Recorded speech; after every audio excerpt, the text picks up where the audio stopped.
going to make a few opening remarks before we have the prayer, and there's a reason for that, a little reason. And then our guests will make a 20 to 40 minute presentation, and then we're going to have a kind of a question and answer discussion type of thing. It won't be strictly questions and answers because we don't want anyone to feel like one question and you're out of there. You know, we want to try to make sure everyone's concerns are addressed, okay? If I could just make a little background comment to maybe place in context, at least from my perspective, where we are. Our Lady of La Salette, everyone's familiar with her prophecy to one extent or another. She said everyone's most familiar with the line, Rome will lose the faith. But later in that prophecy, there's some very relevant things, I believe, that may apply to our day. They seem to. Such as she says, the church will be in eclipse. Now, you know that an eclipse is where the sun is there, but the moon blocks the light of the sun, but the sun is still there. And so the church being eclipsed would mean that the church is still there, I would think. Yet there's something blocking the light of the church for a time. And Anna Catherine Emery talked about a counterfeit church. Okay? What I want to suggest to you for starters here tonight is that the reason we're here discussing extremely confusing and thorny issues, former friends sometimes at each other's throats, is not because anyone here decided 25 years ago that they wanted to cause as much trouble as possible, but because there was, in effect, a hijacking of the Vatican and the structures of the church, which leave us, at the moment, wondering exactly what we should do. Anna Catherine Emery had another vision where she saw Catholics, all good Catholics in a church in this vision, looking suspiciously from side to side at one another, not knowing who they could trust.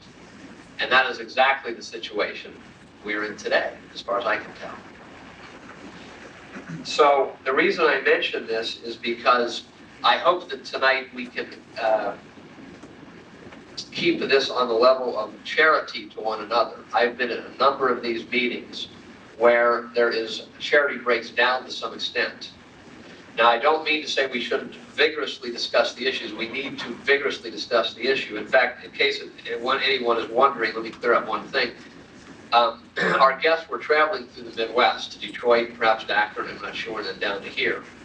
It could have been anywhere, but since they were in the area, Father Dolan, I guess, was communicated with, or they communicated with someone who knew of this, and he then suggested they stop by to air all these things to those parishioners who were interested.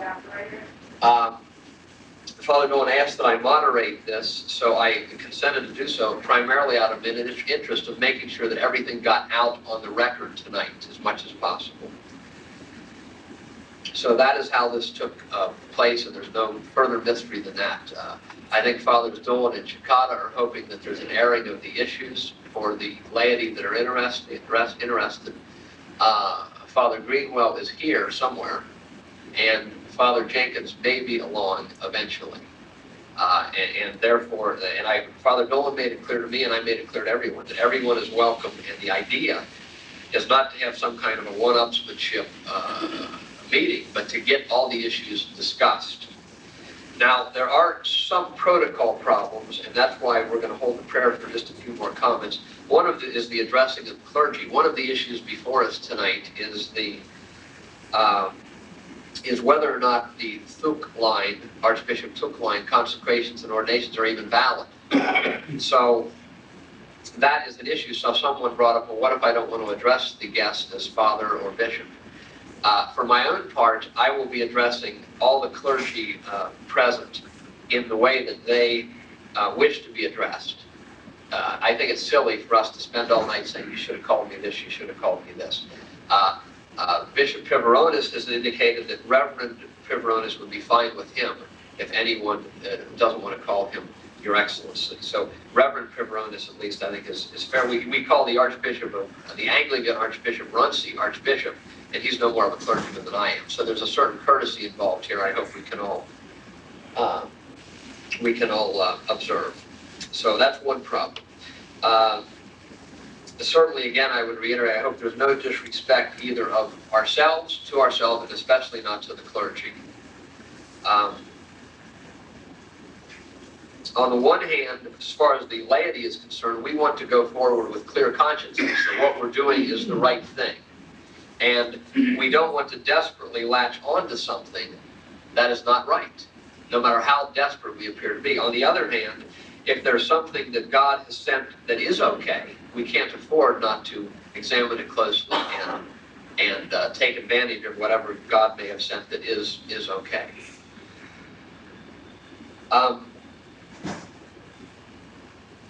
The format after these remarks, which are almost concluded, is that Bishop Pivarunas will give a 20 to 40 minute presentation, and Father Louis Kerfoot from Mount St. Michael is here. I suppose he will have something to add, and Father Thomas Fooey is here in the front row, and I believe he will have something to add too. At that point, then we'll move to discussion. There's a temptation, because of all the controversy, that someone might want to have a great emotional outlet tonight, but I would kind of urge that we keep applause and that type of thing out of the picture tonight. All we want to do is get all the issues, give everyone a chance to speak, and all the issues out in public view with a direct face-to-face session here tonight. Finally, to lead to the prayer, we'll say the prayers all together, because there was even some controversy about that, about who should lead the prayer. So we'll say all the prayers all together. Now, as most of you know, a most tragic thing has occurred in the last 24 hours. Mr. Lario Ancia was struck with a brain aneurysm and has since passed away at Fairfield Mercy Hospital. He was a good friend of many of ours. I had a great deal of respect for him. And on a personal note, you know, a lot of people I've known have died either, but they're usually older than I am, a few younger than I am. There's never been a time, and I was at the hospital a little bit, where I felt, gee, you know, this could have easily been me. Any one of us could have dropped over with a brain aneurysm last night. Any one of us could have been in the hospital. Any one of us could have died.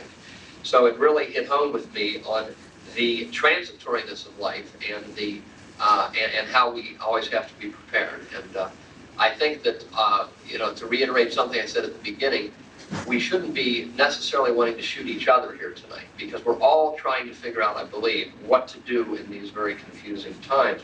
But for Lario Ancia, the repose of the soul, and for the success of this meeting in getting out the information that we're all hoping to hear and to be presented with, let us stand and say in our Father, Hail Mary, glory be, and then Bishop Pivarunas will take over the program. In the name of the Father, and the Son, and the Holy Ghost. Amen.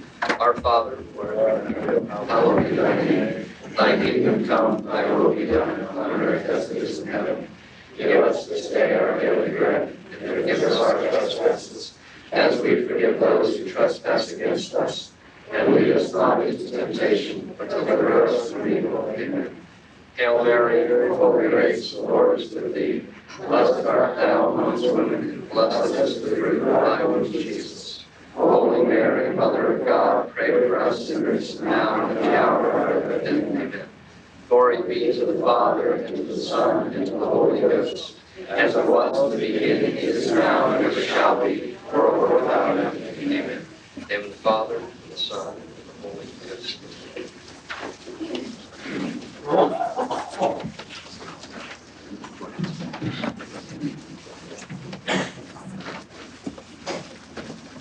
like to begin by, first of all, introducing who I am and where I'm from. My name is Bishop Mark Pivarunas. I was born and raised in Chicago, and I joined the religious congregation of Mary Immaculate Queen in 1974. I was ordained a priest by Bishop George Musey in June of 1985, and I was consecrated a bishop this past September. When the proposal to come and speak to all of you was brought up to myself, the first thought that came to my mind was, can anything new be added to this long controversy? I am presently residing in Omaha, Nebraska, and on occasion received the correspondence from Father Kelly to Father Dolan and Father Chicada, and Father Dolan and Chicada back to Father Kelly and Father Jenkins, and quite seeing this go back and forth and seeing all the issues aired and cleared, I was in doubt whether anything really could be accomplished. But if it would be of any service to any of you, that is the reason why I come here this evening. I want to be able to address all your concerns, all the questions that come to your mind about Mount St. Michael, the Congregation of Mary Immaculate Queen. We have nothing to hide. We never have had anything to hide, and we have always spoken openly. Now, perhaps this has not been the impression that has been given by Father Kelly, and I'd like to address this primarily because that has not been the case. I remember it was approximately a year ago, or perhaps more, that Father Kelly had written me a letter, and in the letter he had a number of questions that he was expecting an answer from myself about Mount St. Michael's and our history. And my response to Father Kelly was one of just putting him off and saying that if you were really interested, Father Kelly, in Mount St. Michael's and knowing our history, then first of all, let me tell you that I resent the fact that you wrote in the Roman Catholic about us without having first made an inquiry about our history. Some of the things that he had written in the Roman Catholic in his first article about us were not true. And so when he comes in with all these questions, I figured what would be the purpose. He supposedly is such an expert on Mount St. Michael's and our history, and he can be so sure of himself that he can write authoritatively incorrect information and then print it in a nationwide publication, and then time after, now he wants to know information about us. I also did not want to answer his letter, secondly, because of the fact that some of our situation deals with the ordination and consecration of Archbishop Took. And I know for a fact, having talked to Father Francis Fenton in Colorado Springs, that Father Kelly does not recognize those ordinations or consecrations. And so I wrote to Father Kelly and I said, of what purpose is it for me to write and explain anything about that aspect, our relationship with the Took bishops, if you don't even agree on a basic point, and that is the validity of the consecrations? And so then there was a second letter written by Father Kelly saying that if I were interested in the truth, then I would answer his questions. And my response to Father Kelly was, if I really believe you're interested in the truth, then I believe that before you would have written in the Roman Catholic, you would have inquired, first of all, the facts about our background before you have written your article. And so it is that after that our correspondence ended.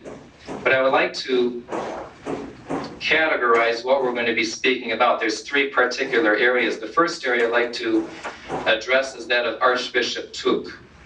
The validity of his consecrations, the rite he used, Archbishop Took's state of mind, and the men that he consecrated. And that is the reason why I've asked Father Fuhi to come here, because I've never had the opportunity to personally meet Archbishop Took. I have met the men he has consecrated directly, Bishop Girard de Laurier in France, and also Bishop Moise Carmona in Mexico. There was a third priest that was consecrated, Adolfo Zamora, but he had passed away. I never had the opportunity to meet him.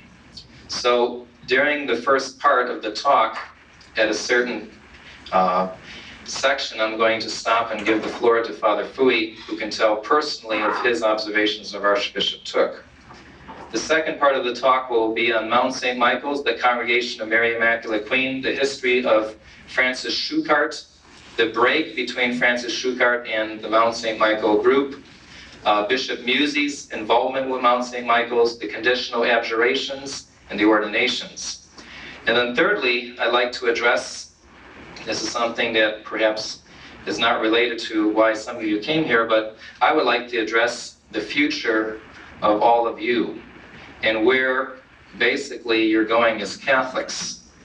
I think that I would like to address the mystery bishop that did the ordinations this past year, who this bishop is, and why is there the secrecy involved with the bishop that ordained these men? Why can't there be the openness, the being up in front about who did the ordinations, the manner the ordinations were performed, and the background of the bishop that ordained these men? I think that we should come to the realization that there are certain things that you have a right to know. You have a right to know about the validity of the priests who are offering Mass for you, hearing your confessions, and ministering the sacraments. And to me, this is one of the reasons perhaps why I'm a little bit skeptical when I hear more and more about Father Kelly, and that is because on this one point alone of the bishop, this mystery bishop, the secrecy involved. If there's something to be done, let's do it out in front. Let's be unafraid of what we're doing, and let us tell the world what we're about. There should be no reason to hide. And if there's a reason to hide, I'd like to know why. With regard to Archbishop Tuc, I would like to begin with by saying that he was the Archbishop of Vietnam. He was the brother of President Diem. And during Vatican II, at the call of Vatican II, he did not want to leave Vietnam. He wanted to stay because he was afraid that the government would fall to the communists. And if he were to leave, he would not be able to return. Archbishop Tuc was forced by Paul VI to go to Rome to attend Vatican Council II. And as would be the circumstances, as soon as he left, shortly thereafter, I believe within the week, the government fell, his brother, President Diem, was assassinated, and he was not able to return to Vietnam. And then after Vatican II, Archbishop Tuc retired. Who did Archbishop Tuc consecrate? I believe that there are two basic branches that we like to address this evening. That of Gerard de Laurier, who was a Dominican priest, and also that of Bishop Moise Carmona and Bishop Adolfo Zamora. Who were the priests that he had consecrated? Bishop Gerard de Laurier was not just some ordinary priest. He taught philosophy in Rome at the Angelicum. He assisted Pope Pius XII in drafting the dogma of the Assumption. Gerard de Laurier also assisted Cardinal Ottiavani in his critical study of the New Mass.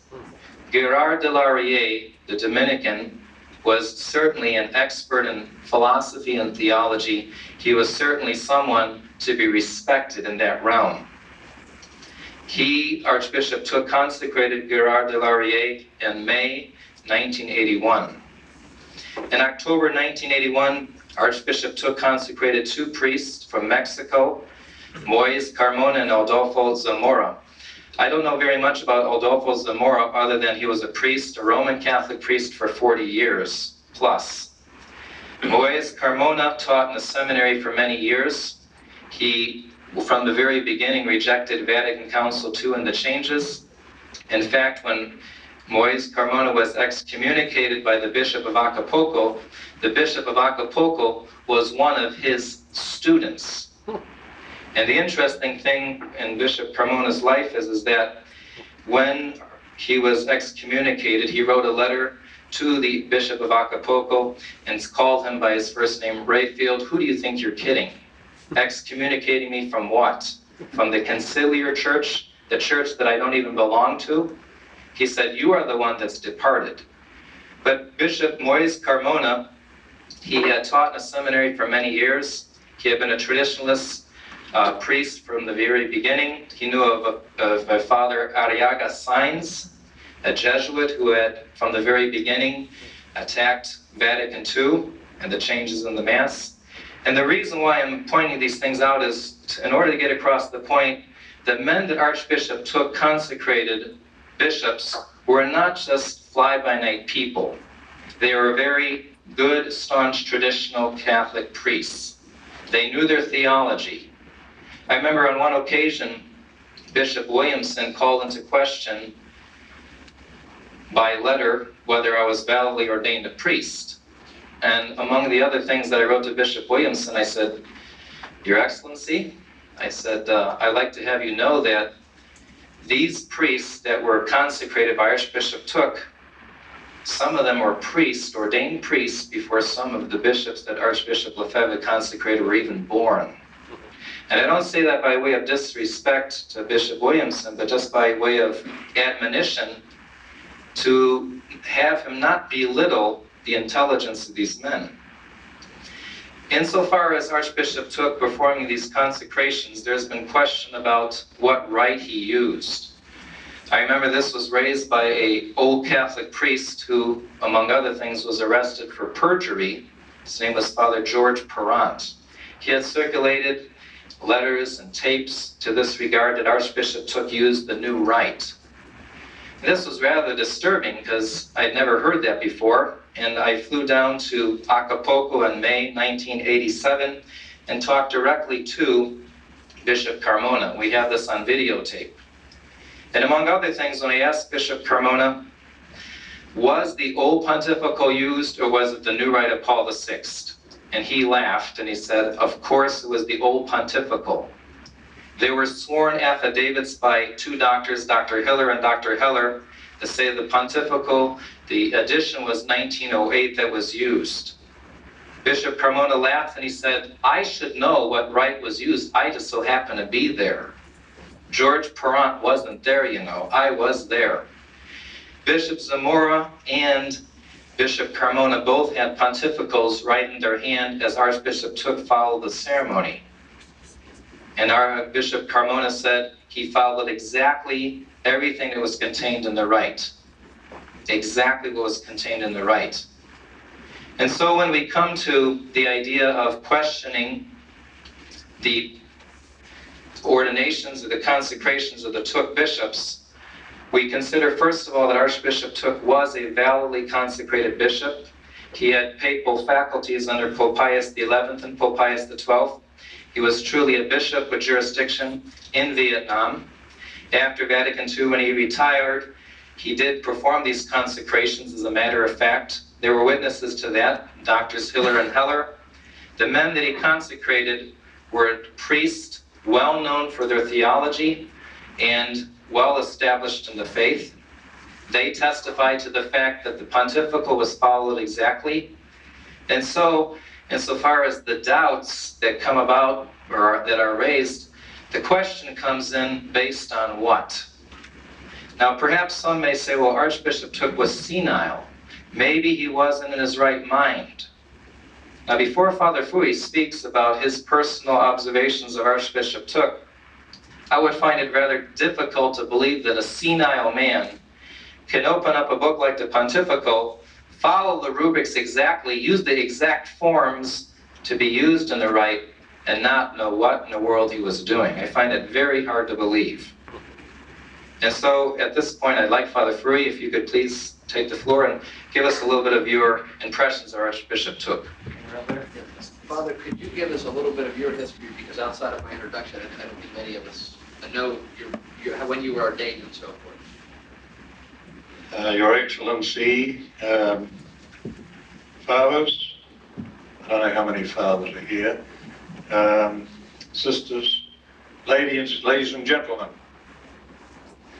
I was ordained just 48 years ago, and I've noticed the extraordinary changes that have taken place over the last 30 or more years. So have some of you, but you haven't realized what's really involved in them. The fact is, and I think we have to get this clearly into our minds, it hasn't been mentioned yet, but it needs to be mentioned often. And that is that we have one tremendous enemy. Now that enemy is none other than Satan himself. Now this is simply something that intends to be overlooked. Satan is a meanie of the worst type. In fact, he's the only one whom our blessed Lord actually defined.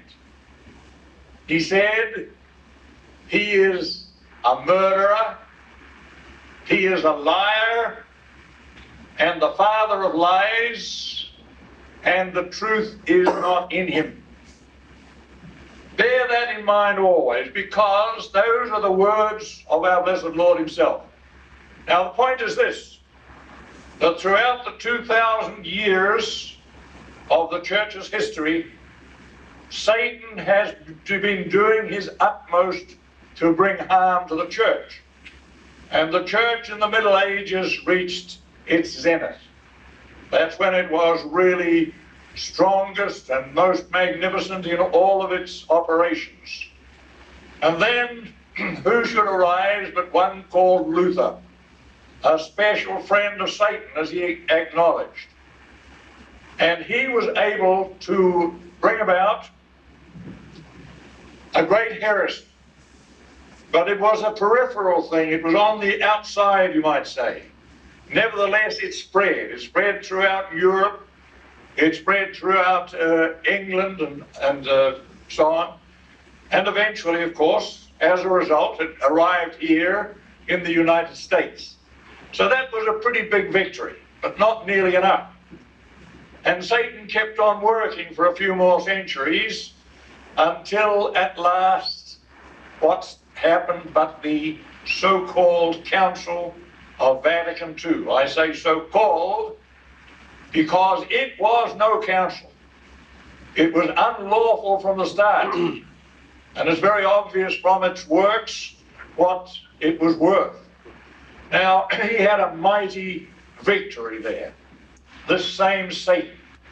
He had a victory over the worldwide church and has brought about, without any doubt, the long prophesied harm that even our Lord himself referred to. He said, when the Son of Man comes, that's how he always addressed himself, will he find, think you, faith on earth? Now that was simply a reference to what we know as the great apostasy. You know what an apostate is? An apostate is a baptized Catholic who loses the faith. Take a look at the world today, ladies and gentlemen. The whole Catholic world almost has disappeared. The Pope no longer preaches the truths of his predecessors. The bishops are not even bishops. They're apostates. No one can question this. And of course, the poor priests, well, many of them today are not properly instructed. They've been instructed in all sorts of false doctrine. And on top of that, they've been ordained in a rite that is not a true, valid Catholic rite. I'm mentioning this because I want you to get this picture. The picture is that we are in the midst of the great apostasy. And what is left? A handful, no more, a handful of true Catholic people who believe the way they always believed, the way I believed, the way I was brought up, and many of you people. I would say perhaps we would have a great deal of trouble finding around this wide world as many as 200,000 traditional Catholics. That might be an exaggeration, but it is so important to get this in mind. Now, I'm here to tell you something about Archbishop Took. Well, first of all, I can tell you, when I met Archbishop Took, he was as old as I am. He was 83. And I saw him on several occasions. In fact, we went down, I went down with Bishop Vazelis and Bishop Busey to Toulon, the south of France, to see Archbishop Took. And he was fairly fragile, I would say, but nobody's fool. He was able to discuss with these other men very competently matters of theology and canon law and so on. And he was the most courageous man that I've seen until fairly recent times, because he was the first man who had the courage to come out and say, the seat of Peter is vacant. That is exactly the position. the seat of Peter is vacant. But he was the man who said that. I talked to him, I asked him about an occasion when he visited New Zealand, where I come from, in 1963.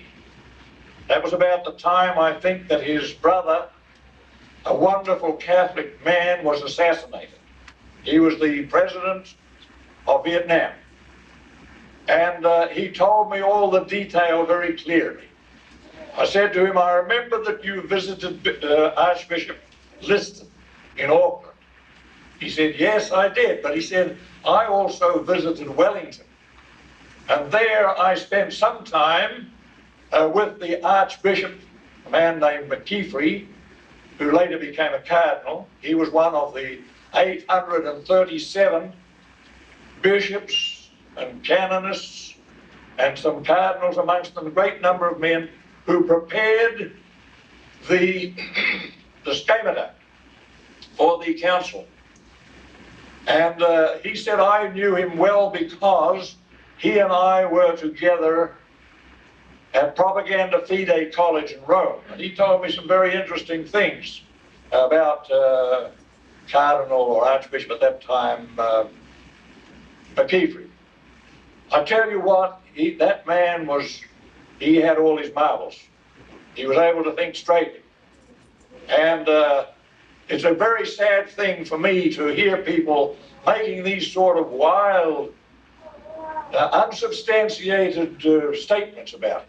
It's a very evil thing, but why not? Satan's in the act.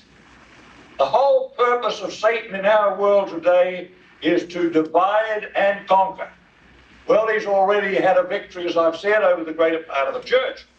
So now his objective is to work on the Catholic people. And he does that very effectively indeed through the Catholic people themselves. It's a great tragedy. Listen, folk, what we want is peace. Priests and bishops, they want peace. They should have peace. They need it. And if they don't have it, you don't have it. And these controversies are carried on amongst people. There's a great deal of pride comes into it. And there's a great deal of overheated discussion. That's no good. Look, we're here to run the church and keep it going. We don't want this sort of thing. In the name of heaven, let us give up all this controversy. And I can tell you that as far as that one issue is concerned, I have no doubt at all in my mind when I state that as far as I can judge, and from what I saw of the Archbishop Took, he was a very noble and competent figure. I think that's all I need to say about this issue.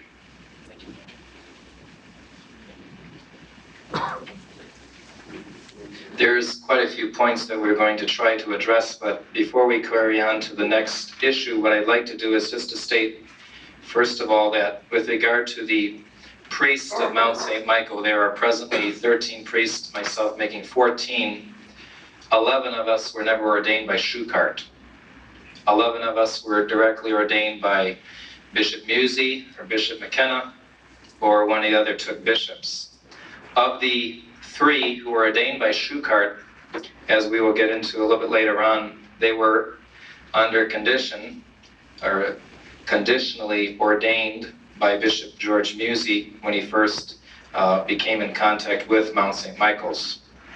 We'd like to proceed to the second part, and that is the background of Francis Schuchart. I'd like to preface what I'm about to say, first of all, that Father Kerfoot and I in no way, shape, or form condone Francis Schuchart, his immorality, or any of the bizarre behavior patterns that he had exhibited. We, both of us, are among those who have ousted Schuchart because of his scandalous behavior. And when we speak of his background, we're just trying to basically present the facts. We're not trying to canonize him. We certainly would never try to do that. And we're not trying to condemn those things that he had been involved with, insofar as those things that were legitimate. But we want to just state his background for the sake of the record, to show how things proceeded, where he and I became involved, and most of the religious members, the religious brothers, sisters, and priests had become involved with the organization. Francis Schuchart was a member of the Blue Army. He was the International Secretary of the Blue Army. And in 1967, when the new Mass was being experimented with, he broke with the Blue Army over this very issue of the new Mass. And he started what he called the Fatima Crusade. The purpose of the Fatima Crusade was to spread the message of Our Lady of Fatima, to promote wearing the brown scapular, praying the rosary, and to establish study groups throughout the country where the basic idea would be for Catholics to get together, pray the rosary, and then study their Catholic faith, and especially study those issues that were most important with regard to the Church at that time in 1967. The destruction of the Mass, the errors of Vatican II, and all the different things that were coming about right during that time.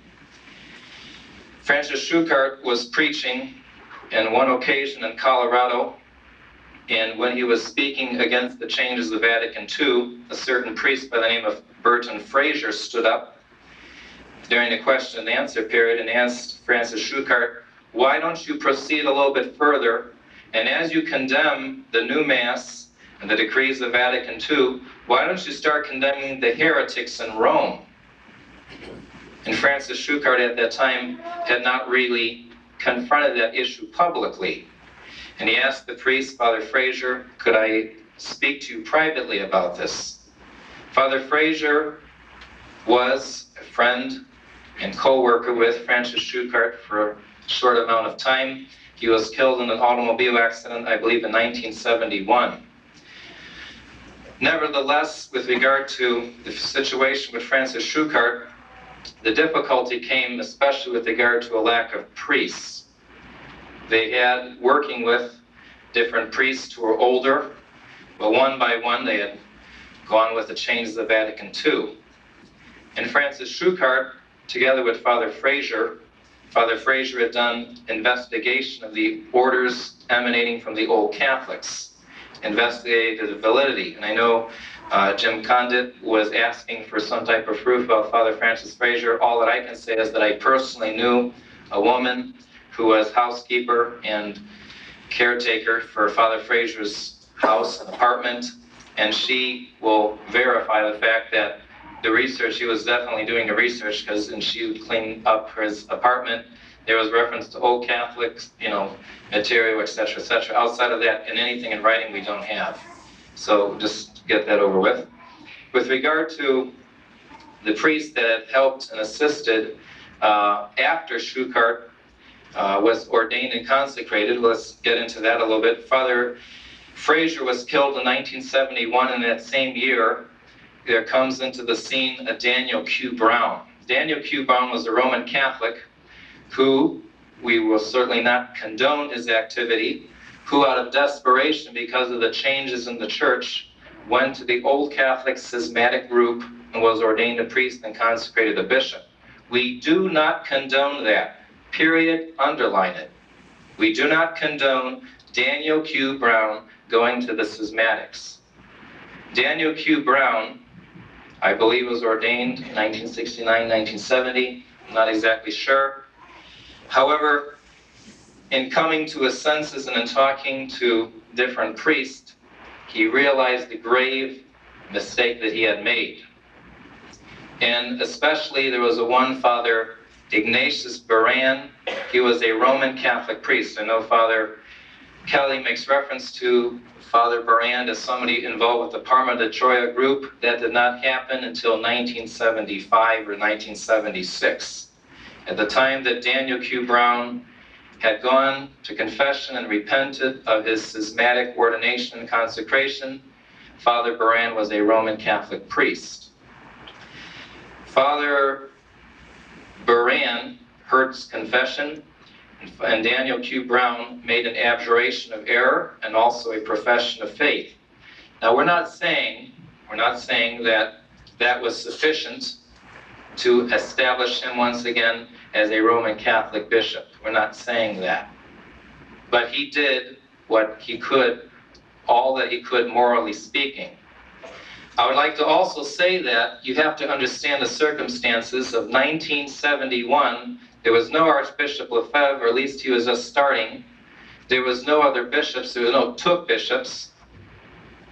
And in that situation, Daniel Q. Brown did the best that he could. And from Daniel Q. Brown, got involved with Francis Schuchart. Daniel Q. Brown publicly stated he was not a part of the Old Catholic Church. He ordained and consecrated Francis Schuchart in 1971. Now, we would like to also state that during this time, I believe it was right after his ordination and consecration, there were several older priests involved with the movement. There was a Father Joseph Pino, there was a Father Clement Kubish.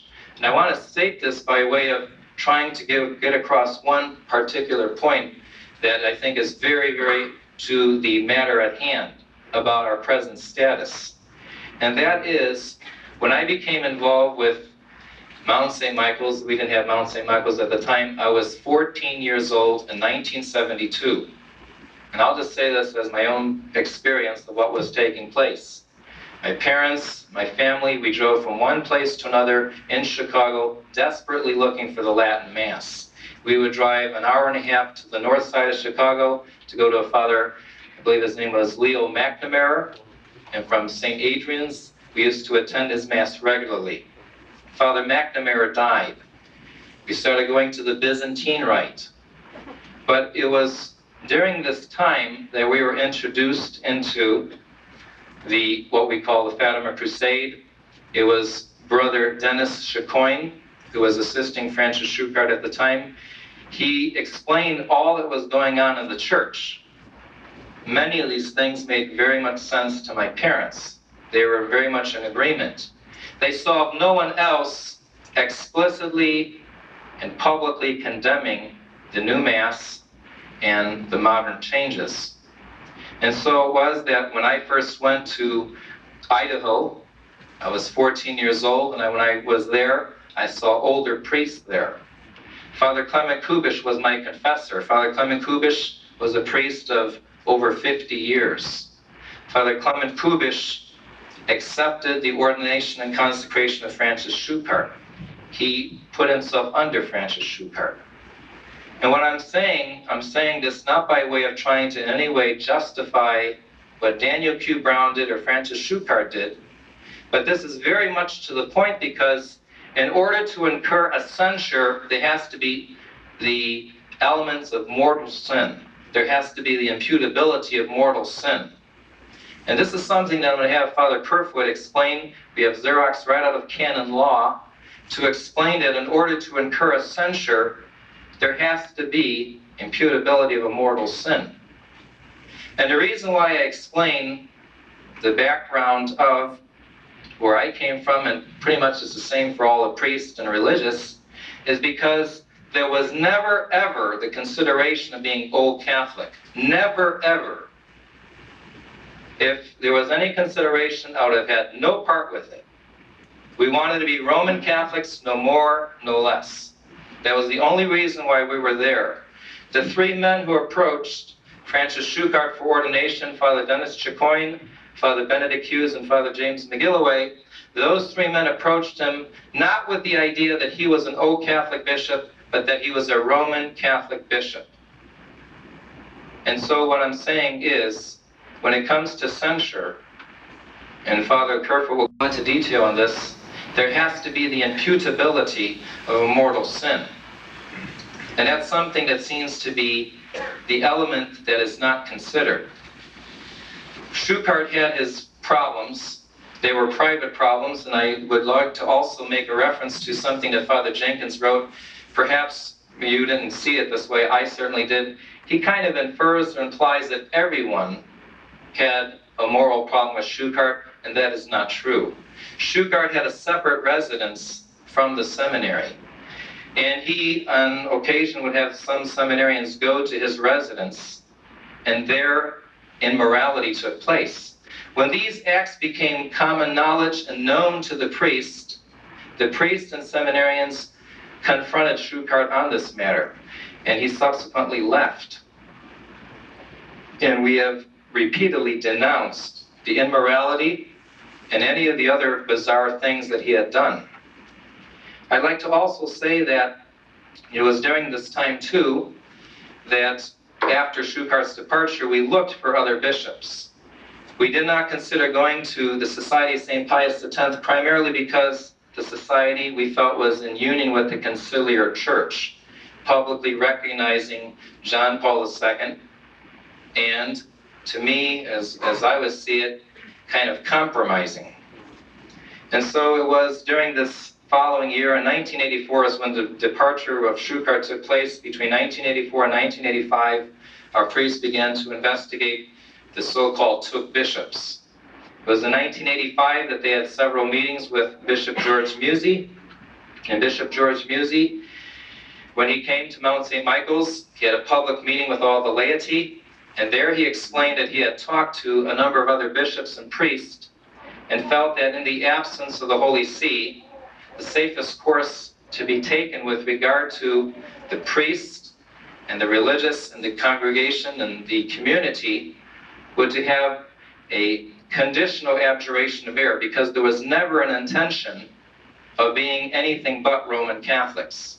But due to the Brown-Schuckart connection, he thought it would be prudent to do so conditionally in the event that possibly something may have taken place. He felt that that would be the safest course insofar as any type of penalty. He also said that he would conditionally ordain the men who were ordained by Schuckart, those 3 men. And he said so because of the fact there is no Holy See to give a final decision in this matter. For this, I'd like to turn on the overhead projector and read the public statement that was made by Bishop George Musey.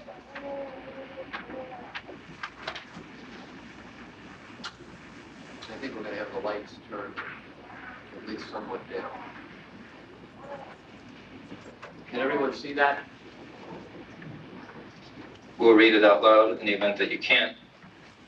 Beloved, dearly beloved in Christ, this is April 23rd, 1985.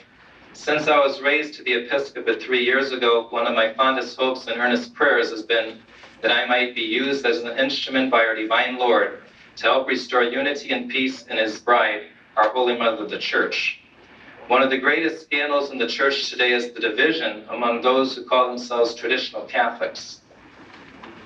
How sad it is that instead of joining forces to repel the common enemy, so many traditionalists spend great amounts of time and energy attacking and finding fault with other traditional Roman Catholics. Today, on the Feast of St. George, a great step was made on the path of true unity among traditional Catholics. On this day, I received under my jurisdiction and bestowed conditional ordination upon 3 priests, members of the Congregation of Mary Immaculate Queen, based at Mount St. Michael's, Spokane, Washington. These priests had originally been ordained by Francis Schuckart, whose orders emanated from Old Catholic lines. After studying the documentation that these priests presented on their orders, and after consultation with my advisors, I had little reason to doubt the validity of the orders these 3 priests had received. Nevertheless, since the Holy See is vacant, an authoritative and binding decision on the validity of these orders cannot be made, and mindful that the validity of these orders will always be doubtful in the minds of some, I decided the most prudent course of action would be to bestow conditional ordination upon these men. Those Catholics who have been receiving the sacraments from Father Dennis Chicoine, Father Benedict Hughes, and Father James McGilloway should not allow themselves to become troubled or perplexed on account of these conditional ordinations. Personally, I have found no reason to doubt that these men had valid orders, and I believe the Church would have supplied the faculties needed in these extraordinary times. If any of the faithful are troubled, lest anything be wanting in the canonical form of their marriage, they should know that I have granted a sonatio in radice, supplying any defects in the canonical form of marriage. And then he concludes with some words of rejoicing. Turn the lights back on, please.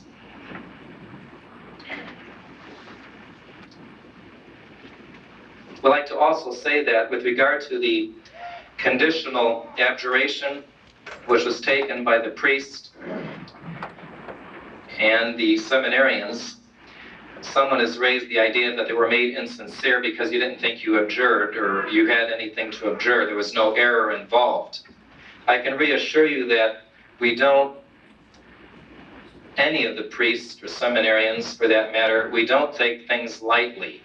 And insofar as there may have been anything that was incurred or any penalties that may have been involved, it was with that condition in mind that an abjuration was taken and the absolution was given. We weren't up there just pretending or making a game out of it. And the same thing with regard to ordinations.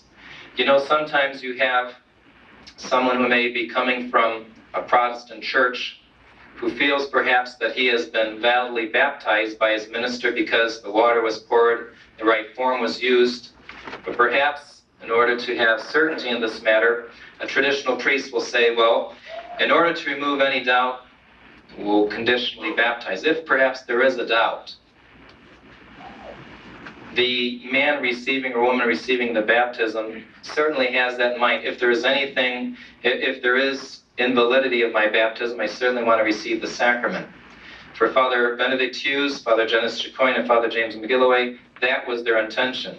If there's something that we don't see or we don't know of with regard to the old Catholic lines, anything wanting in the validity, then we wish to receive the sacrament of holy orders. And I would like to reiterate two things here, both one on the part of the Archbishop Tuch, and also with regard to the situation with regard to orders from Francis Schuchart. The first thing is that if anyone has a doubt about Archbishop Tuch, I would like to see it as being reasonable and positive doubt. You know, we can always speculate on one thing or another. That is frequently the case when sometimes there's speculation about the consecrator of Archbishop Lefebvre. Achille Leonard possibly was a Mason. Could a Mason have the intention? We can speculate till the cows come home, so to speak. But that's all speculation, it's all negative doubt. And I would also say that if there is any positive doubt about Archbishop Tuch, I'd like to see it raised. And secondly, as I give the floor to Father Kerfoot, who will speak about the nature of censures, the importance of imputability of serious sin, we'd like to raise that as well. If anyone can show imputability in that sense, please, by all means, feel welcome to raise that question. Father, you want to?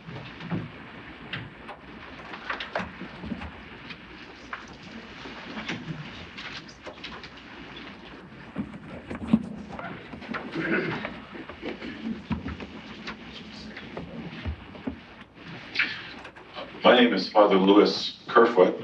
Just to briefly give you a little bit of my background.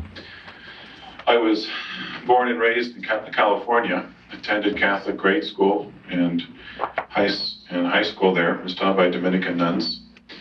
Came from a very traditional Catholic home, so traditional that I was among those abused kids who had to kneel down every night after dinner and pray the rosary. I had to get up on first Saturday mornings and drive something like 35, 40 miles to attend a traditional Latin Mass in a little redwood chapel offered by a very, very old priest. I stopped going to the Vatican II Mass in 1969 or 1970 while I was still a high school student, because I was convinced at that point that the Vatican II Mass was not a valid Mass. And I was having a kind of a fight with my father because he hadn't quite got to that point yet. I went to Spokane, Washington in 1972, leaving the university, or the Sacramento State University in Sacramento, California. And as the bishop mentioned, the reason why I went to Coeur d'Alene at the time in 1972 was I found the only person who at that time was saying unequivocally, the Vatican II Council is a false council, Paul VI is a false pope, the new Mass is not a Mass. I had been going to traditional lectures, among those Father Fenton, and I've been asking, I remember going to the University of San Francisco to a lecture that Father Fenton gave. Going up just as a high school student after the lecture and saying, if there's a problem with the Mass, Is it still a valid Mass? And he was saying, well, probably is, and maybe not, and perhaps, and yeah, maybe. Is Paul VI the Pope? Well, yeah, certainly. We know that for sure. He's the Pope. Well, in 1972, I finally found somebody who was saying the new Mass is absolutely invalid, at least in the English Rite. Vatican II is a false council. Paul VI is not a Pope. You know, people started to tell me then I was a nut. So you're a nut. Some of the same people who told me I was a nut then are saying John Paul II is not the Pope. Vatican II is a false council. The new Mass is an invalid Mass, and you're still a nut. I think that there's a preconceived prejudice on the part of some people. I was in the Coeur d'Alene community from 1972, still there today. I was ordained to the priesthood in 1985 by Bishop George Musey. Since 1985, I've been working mostly in the schools and on mission work. And currently, I commute about 700 miles every weekend to go say Mass for a group of people in Tacoma, Washington. I put somewhere like 50,000 miles on the car in the last 6 months. They're not very pleased because they have to buy a new car, but they like to have the Mass on Sunday, so they're caught there. I'd like to reiterate a point that the bishop kind of touched on, but didn't really get to it. He and I are among a group of religious who had been raised as Roman Catholics and have fought very, very hard to retain the Catholic faith. When people bring up Francis Schuckardt and they say Schuckardt did this and Schuckardt did that and Schuckardt was like this and he was like that, you're not telling me anything new. We lived through that. We suffered through it. We suffered along with the people. And we took measures 6 or 7 years ago to totally change that, And I think that that's something that people don't realize. I think people are trying to hang us for things that we had absolutely no control over, and that when we were made aware of them, we vigorously fought them. And some of the extremes of Schuckardt, I shouldn't say some of the extremes, all the things that were extreme, we endured with, we suffered along with the people with that. I forgot to start. I was going to start with a story. You know, you're always supposed to start a talk with a story. I left school on Thursday, and the kids love to see me leave school because they know that, you know, while the cat's away, the mice will play. And I have a couple kids who are football nuts, fanatics. And they said, "Where are you going to go, Father?" And I said, "I'm going to go to Cincinnati, Ohio for a meeting." "Are you going to go see the Bengals play?" I said, "Nobody's going to go from Spokane, Washington to Cincinnati to watch the Bengals play." No offense, but that's the truth. Anyway, the bishop asked me to share a couple ideas with you about law, canon law tonight. And none of us in this room, myself included, are canonists. And I just want to touch upon a couple principles. One of the things we have to remember about law is that everybody has an opinion about law, about civil law and about canon law. If you think you have a case to bring against somebody, what do? You go down to a lawyer and he finds law that supports you. And so you sue somebody and you go into court and there's a lawyer sitting on one side of the room with law on his side, and there's a lawyer sitting on the other side of the room with law on his side. And what do? They argue it out. And you know what? Somebody then makes a decision, the judge. And the judge says, "You are right and you're wrong," or he says, "You're wrong and you're right." And everybody has to accept that. And if you don't like that judge's decision, what do? You appeal to a higher judge. But ultimately, you're going to get to a point where there's somebody who has authority who says, this is what the law means. This is what the law means. And one of the problems I've seen, and I think you see it, we all experience it with traditional Catholics today, is a constant kind of running to the code of canon law and picking out law at random and kind of making the law mean what we want it to mean, rather than asking ourselves, what does the law really mean? And we take what is essentially a private opinion and we say, this is the opinion of the church because this just happens to be my opinion. Could I get the lights off for a second? We could multiply texts. And all I'm going to do is just show a few basic ideas here. This is from, I don't know how you turn this on. There we go. I hope you can see because I can't. How do you adjust this?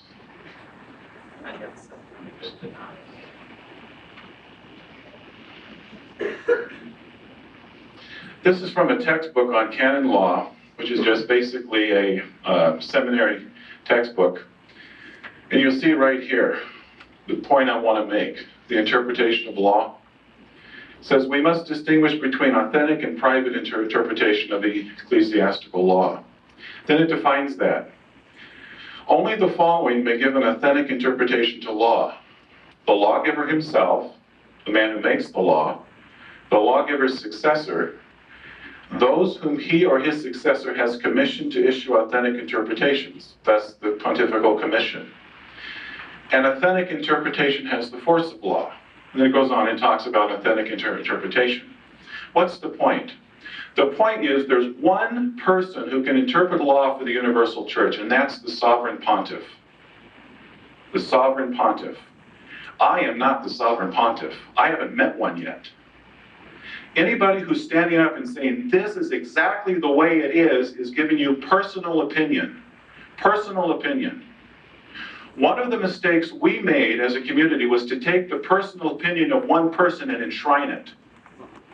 And that's a dangerous error that Catholics today should not make, is to enshrine any one man, to put one man up on a pedestal and say, this man has all the answers.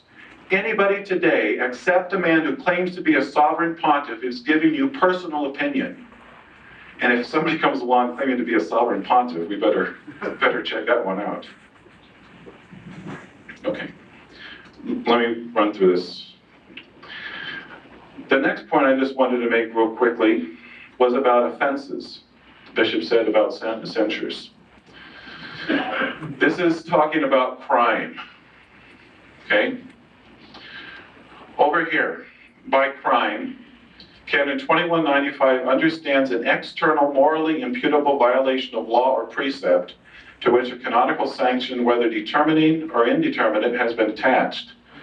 Up here it defines what that means, where it says, thirdly, the transgression must have been morally imputable. In other words, the delinquent must have violated the law or precept knowingly and willingly, so that if someone is going to incur a censure, if someone's going to incur a censure attached to a crime like schism, he has to intentionally go into schism. Has to intentionally go into schism. Has to be a mortal sin. Another principle when we talk about censures is a principle we don't hear much about today. That's the principle here about the benign interpretation of law.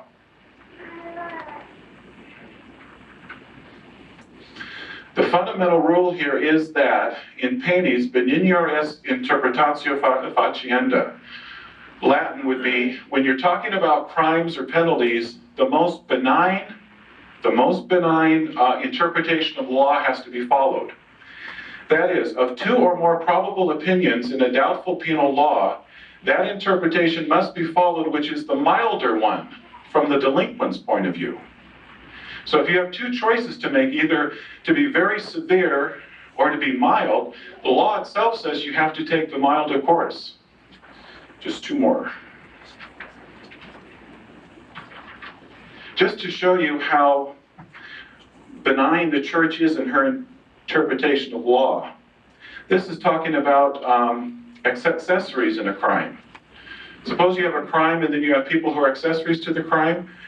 They're saying that accessories do not incur the same degree of guilt as principals.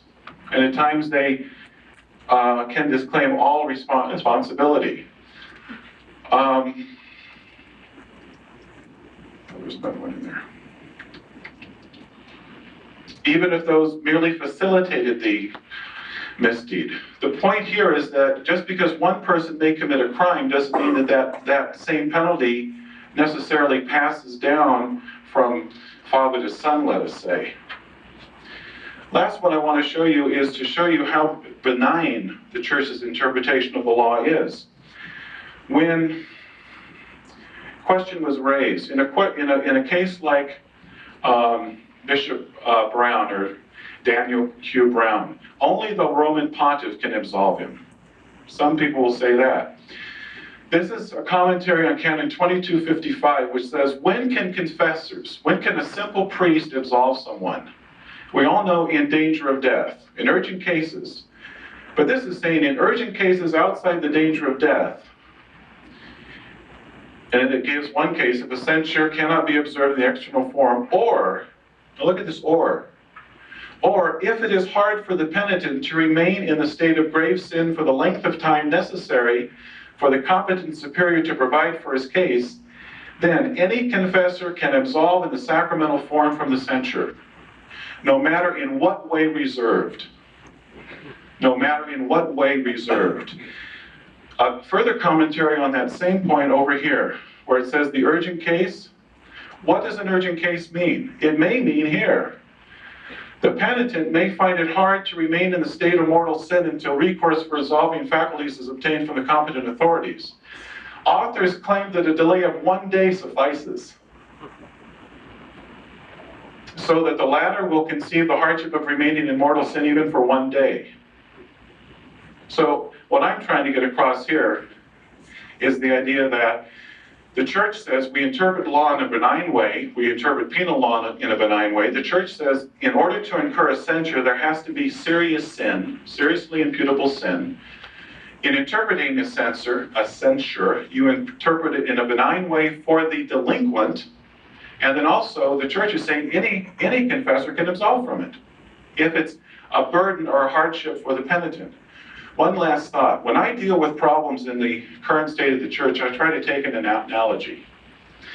And one analogy I have been thinking about when you talk about canon law is the analogy of the Mosaic law versus the new law.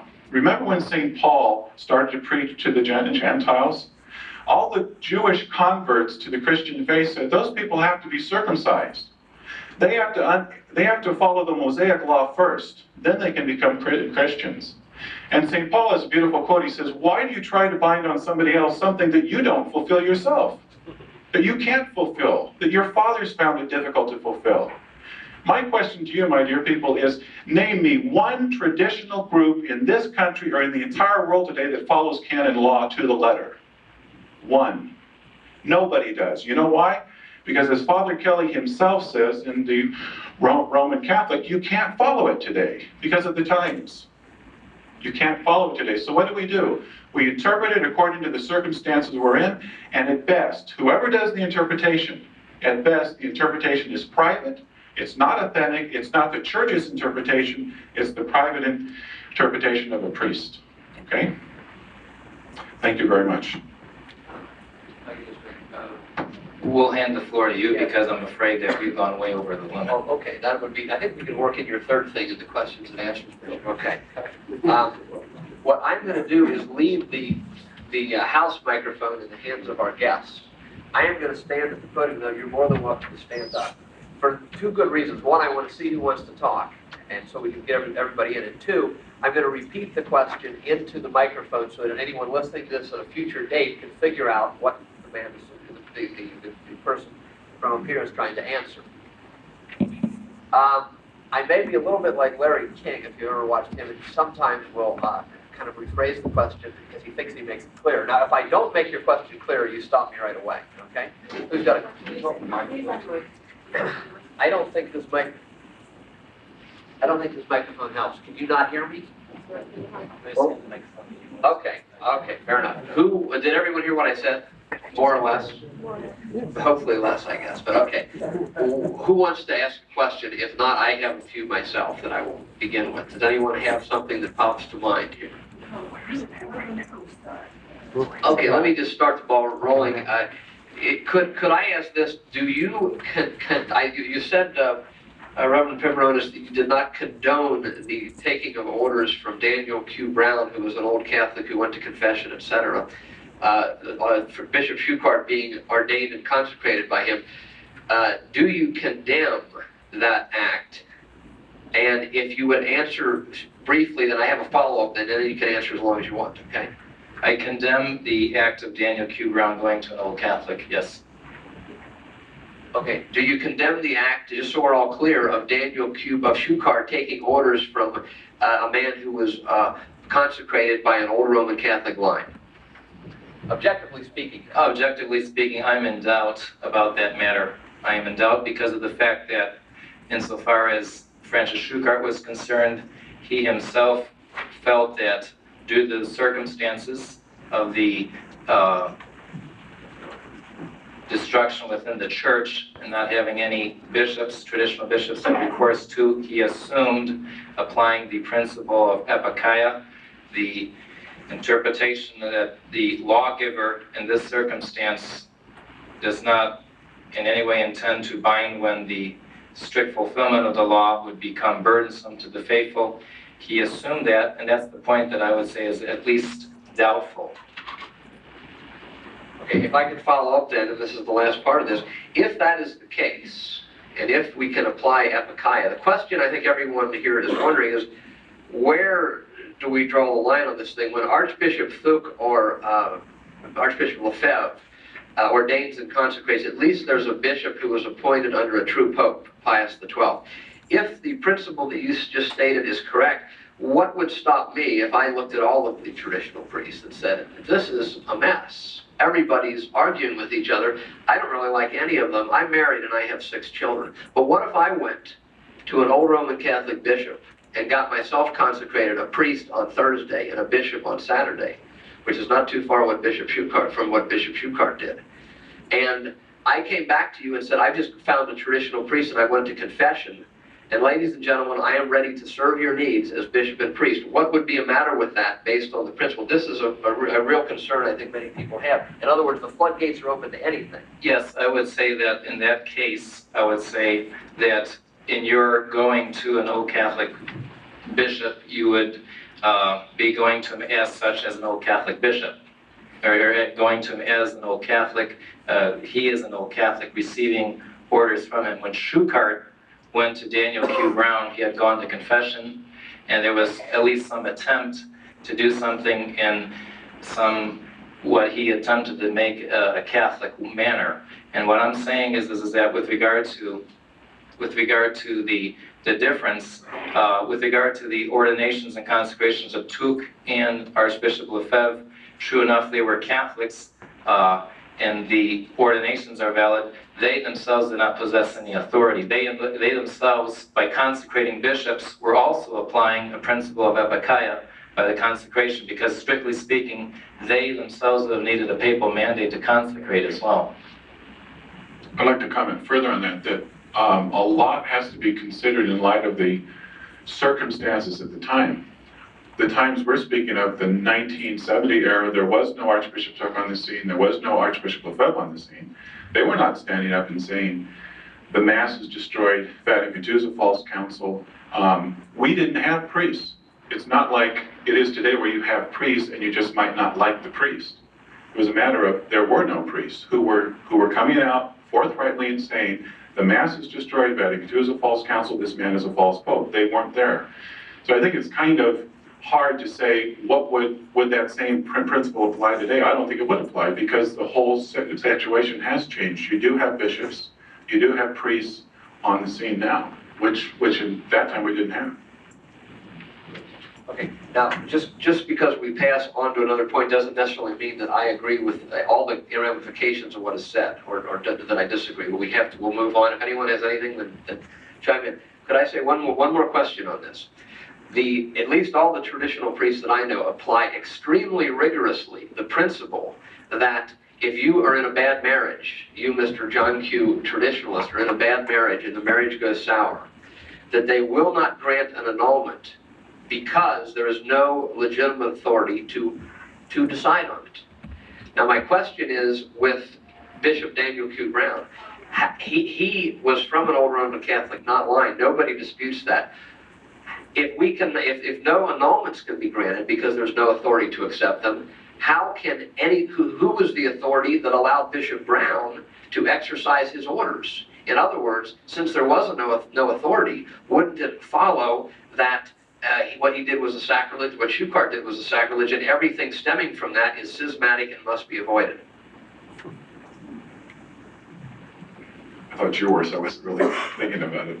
But first of all, I'd say this, and we'll just stand up. There's a difference, I think, between an annulment, which is a jurisdictional act, saying in the external form, these two people seem to be married, so we're going to break that bond, that apparent bond. There is no bond.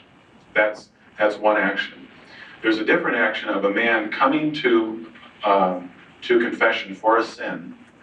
Now, if his orders are valid, he is a bishop, he is a priest. Faculties do not empower you. Faculties remove a restriction upon your power. In other words, when I'm ordained a priest, I have all the power I need as a priest to act as a priest. What the church law does is the church law restricts my use of that power, right? So what a bishop does is a bishop gives me faculties, and he says, okay, now you can use that power. Daniel Brown could operate, I think in good conscience, he could say, I'm operating under the implicit powers which the code gives, which priests use today. I don't know any traditional priest today who has faculties. What do they work on? They work on the powers they have as a priest and upon the implied permission of the church. And I think, again, you're going back to a situation not where you have priests and bishops you can choose to work with, but in a situation where there were none. Oh, does the system no, I don't think, under the law of the church, you incur a censure for your actions if those actions are a matter of serious sin and they violate the law of the church. Just because someone would be ordained by Brown or someone ordained by them, that doesn't pass down. Schism, when we talk about a crime, schism is a very narrowly defined crime, and you have to commit that crime.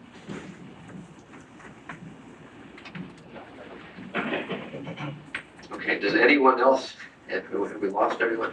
Does anyone else have any questions, or should I continue to, could you identify yourself and please speak? Priest of congregation where I just came here on.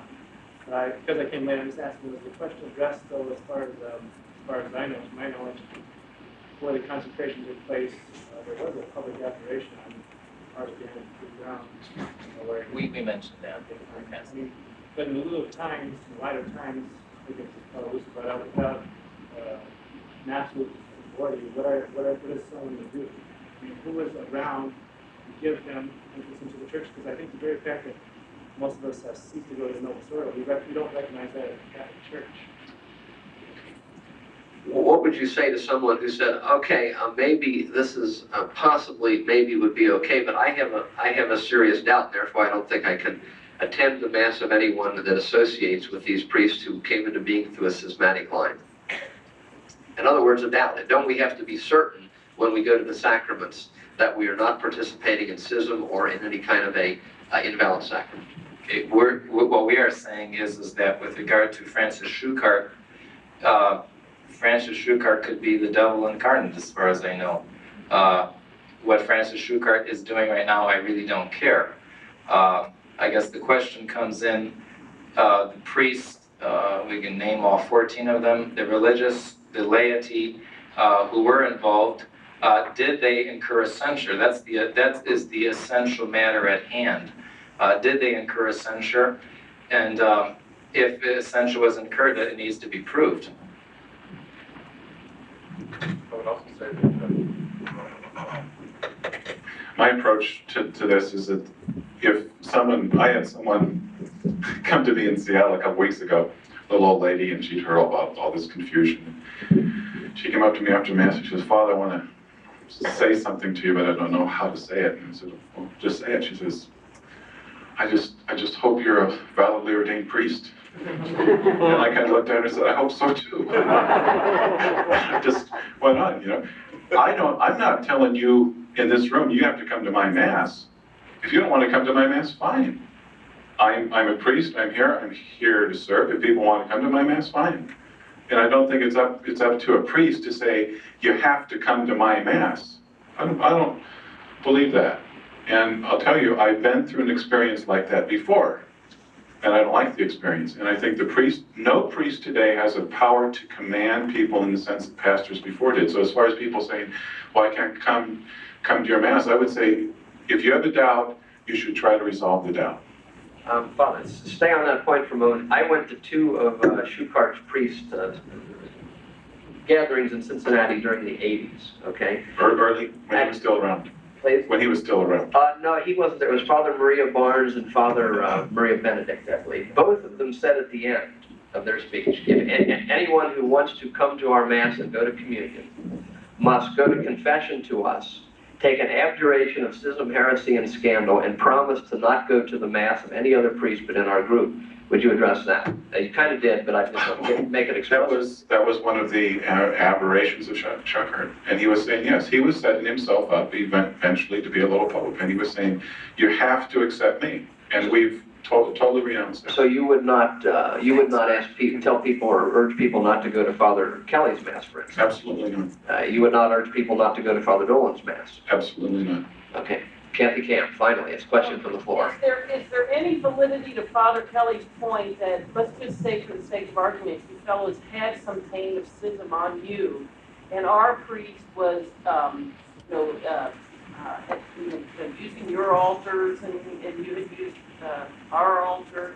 Would we have any taint of schism in that if we received communion from our priest? I mean, this is what he was trying to say. Anybody who goes to our priest because he was friendly with you and exchanged altars, we are then somehow getting tainted with your schism. I mean, how does that work? I mean, is that a legitimate question? You know, you can't be a little bit of schism and you can't be tainted with schism. It's like being a little bit pregnant. Either are or you're not. If you're in schism, you are in schism. And like I said, schism is a formally defined crime. You know what Schuckart would do? Schuckart would throw out these things and just talk off the top of his head. I've told people, everything I say, if we disagree on it, I'll pull out a book, I'll pull out a good author, and I'll show you why I'm saying what I'm saying. Schism is a crime. It's a narrowly defined crime. Okay? I have never been in schism. I was born a Roman Catholic. With God's grace, I'll die a Roman Catholic. I did not leave the Vatican II Church when I was 16 years old, to become an old Catholic. That's stupid. I'm a Roman Catholic. I always have been, and I pray God I always will be. I'm sure the bishop says the same thing. So when people say, well, you know, you're tainted with schism, they may have doubts. Fine. People can have doubts. People come up to me and they say, you know, Father, I'm not comfortable with this. Fine. Just try to resolve the doubt. Just try to study it and see what these terms mean. I'd like to pose the question too. I'd like to know about Bishop Mendez. Bishop Mendez, I believe, was the one that ordained the two men priests, and also that was the third part that we were going to talk about, but we went over time. But Bishop Mendez, I believe, is very much a part of the conciliar church, very much a part of Vatican II Church, and insofar as the idea of keeping it a mystery, maybe he doesn't want to get in trouble with Rome, but I think maybe that's one of the reasons why the name hasn't come out. Who received his abjuration? I mean, was Bishop Mendez a part of the conciliar church? Does he espouse the Novus Ordo? I'm under the impression that he does offer the Novus Ordo, that he was a fundraiser for Notre Dame. You know, he's very much a part of the modern church. That also, he was so much of a part of the modern church that for at least one of the ordinan, there was a parasaltum ordination of omitting some of the minor orders, or perhaps subdiaconate. Possibly, I'm under this impression, and if that is wrong, I'd like to have that pointed out, because that's exactly what Paul VI had abolished, the minor orders and the subdiaconate. I'd just like to know that. Could I, we're going to get back to that, I promise. I wanted to follow up with one other thing, because you went right, and you can feel free to ask me any questions too. I'm not trying to dominate this in any way. Getting back to Kathy Camp's question, what if we knew, and Father Dolan is not doing this, but let's say that Father Dolan or any other priest was saying Mass on every Wednesday at a Greek Orthodox schismatic church, and he then came back to St. Gertrude. would we not then have a responsibility to avoid going to communion to Father Dolan? Again, he's not doing that, but I'm posing the question because what concerns me about all these answers is it seems like the gate is open so wide that there's almost, it's all because there is a vacancy in the Vatican, it's almost to the point where you can't go into schism anymore. Can I want to answer this with law because somebody's going to say that guy is liberal. So let's look at the law. Anyone turn off or Bob's going to want to. Maybe someone in the back could find out how to turn off those lights. This is from the Code of Canon Law. I lost my reference. Canon 2261. Now this is on excommunicated persons, okay? Except, it says, except in the cases mentioned below, the faithful may, for any justifying reason, seek the sacraments and sacramentals from an excommunicated person, especially if other ministers are not available. The excommunicated person thus requested may administer them with no obligation to inquire about the reason for the petition. So let's say Father Dolan does that, which I never believe he would, but let's suppose he does that. Can people go to him? Yes, they can. Can they stay away from him? Yes, they can. Do they incur some kind of a censure because they go to his Mass? No. Because the Code of Canon Law, Canon 2261, says the faithful have the right. Now, don't say they have to do it. No, they don't have to do it, but they may approach them. When may they not approach? Only in danger of death may the faithful seek from excommunicated persons who must be avoided, somebody formally excommunicated by Rome, by name, or from others whose excommunication has been pronounced in a declaratory sentence. So that answers it. May you? Yes, you may. And is the door wide open? Yes. And that's the punishment. You know what we're trying to do? We're trying to live in the great apostasy as though this were 1955 times. These are not. These are the great apostasy. Are there false priests running around? Yes, there are. Are there priests whose doctrine is not quite sound, or priests are a little bit off? Yes, there are. Yes, they are. But just because somebody does something wrong doesn't necessarily mean you have to, I shouldn't say it that way, I should say it, that you may not approach them and receive the sacraments. You have the right to, you may. Now, that's where the informed decision comes in. There are priests that if people come to me and say, what about this priest? I say, well, you can go to him. I've got a problem with part of his theology. Does that kind of make sense? It's an answer. My brother informed me that I'm getting so impressed with my own questions that I'm missing some people out there who want to ask one. And there he is, Mr. Neese. Jim, I would just like you to follow up on the question that you asked. You said, well, should we go to Father Dolan for Mass and such? Should we go to Father Jenkins? And you said yes to both of these. Perhaps your answer here has already answered the question I'm going to ask. But should we go to the Society of Pius X priests? My personal opinion. My personal opinion on that is that they say a valid Mass. If people ask me what do I think, I say there's a problem with faith for me. Because on the one hand, they're saying this man is the Pope, but I can do what I want. I don't have to obey the Pope. Now, I don't believe that. There's a dogma of the Church called the primacy of the Roman Pontiff. Not infallibility, primacy. As Roman Catholics, we're bound to obey the Pope. We're bound to obey him. And you cannot sit there and sift out what you're going to believe, what you're going to obey and what you're not going to obey.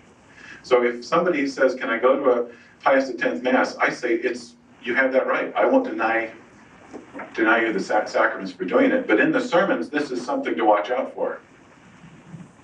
We say it's permissible, but we don't encourage it. Follow up.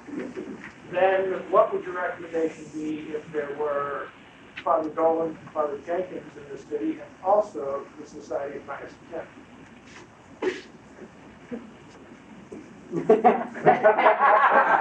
I would say you would have a better choice with going with someone whose theology is Catholic, which would not be the society in the sense of the papacy and the primacy. I'm trying to get a specific answer. Well, I mean, I would say, if you ask me, is Father Jenkins a Catholic priest, I would say yes.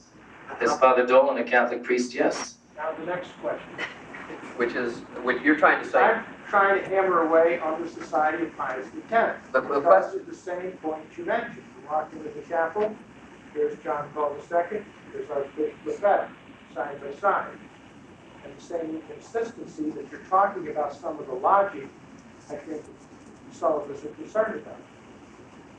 I think what we're saying is we can't forbid you to go there. Okay, time out. Can I repeat I'm forgetting to repeat the questions. Mr. Neese is asking, I think you're asking, are the priests of the Society of Pius X, in your opinion, Catholic priests, and therefore can we go to them to Mass? Is that what you're trying to say? Well said. Okay. I would say that implicitly they're denying the primacy of Peter by their position of saying he is the Pope and we believe that he is infallible, and on the other hand, trying to accuse him of all the different things that he's done. Now, the point that we're trying to make, though, is that given the circumstances, especially some of my parishioners where they travel, where they're in a position where there's absolutely no one else to go to, I believe that they can avail themselves of the sacraments with the condition or the warning that some of the things that they are saying we don't believe are totally orthodox. I mean, totally Catholic. But I wouldn't, strictly speaking, forbid them. Could I follow up a little bit, getting a little narrower now? In light of all the confusion that you've talked about, a priest or a layman that recognized John Paul II as the true Pope, do you believe that they are no longer Catholic if they have that opinion in these times? I think that we have to make a distinction. I think that there's a lot of people that err in good faith, that they don't know. I'll give you an example, and this is a personal example with my grandmother. She did not like the changes at all. She did not like the new Mass. She did not like all the changes that came about. Nevertheless, her dying words were, to me, be a Catholic and never leave the church. Knew she was dying praying her rosary, and she didn't know where else to go. And I think that there's a lot of people that don't understand all the theology that's behind it. They're not, if you ask them, do you deny the papacy? No. Do you deny the primacy? No. Do you deny infallibility of the Pope or of the Church? No. Many of these people, these things are far beyond them. And I will let God be the one to judge. So your answer then, if I can restate it, tell me if I'm doing you a disservice here, that a Society of Pius X priest who's in good faith and recognizes John Paul II in these confusing times is still a Catholic. I would say that in the sense that John Paul II is not the Pope. That's my private and personal opinion. I believe that someone who recognizes him as the Pope is in a contradiction, especially a priest who's supposed to be informed is in a contradiction to his belief in the papacy. I would have to say that in this matter of, it gets into the matter of how does the Pope lose the papacy. That's a matter of opinion. St. Robert Bellarmine expressed 5 different opinions with regard to the papacy. His opinion was that a manifest heretic, by that very fact, loses the papacy. There is also another opinion saying that the Pope would have to be warned and then removed. This issue of the Pope is not an easy thing to resolve. So you would say that the Society of Pius X priest who in good faith recognizes John Paul II is still a Catholic. I'm just trying to get a clear yes or no answer on or a yes or no or I don't know on Mr. Neese's question.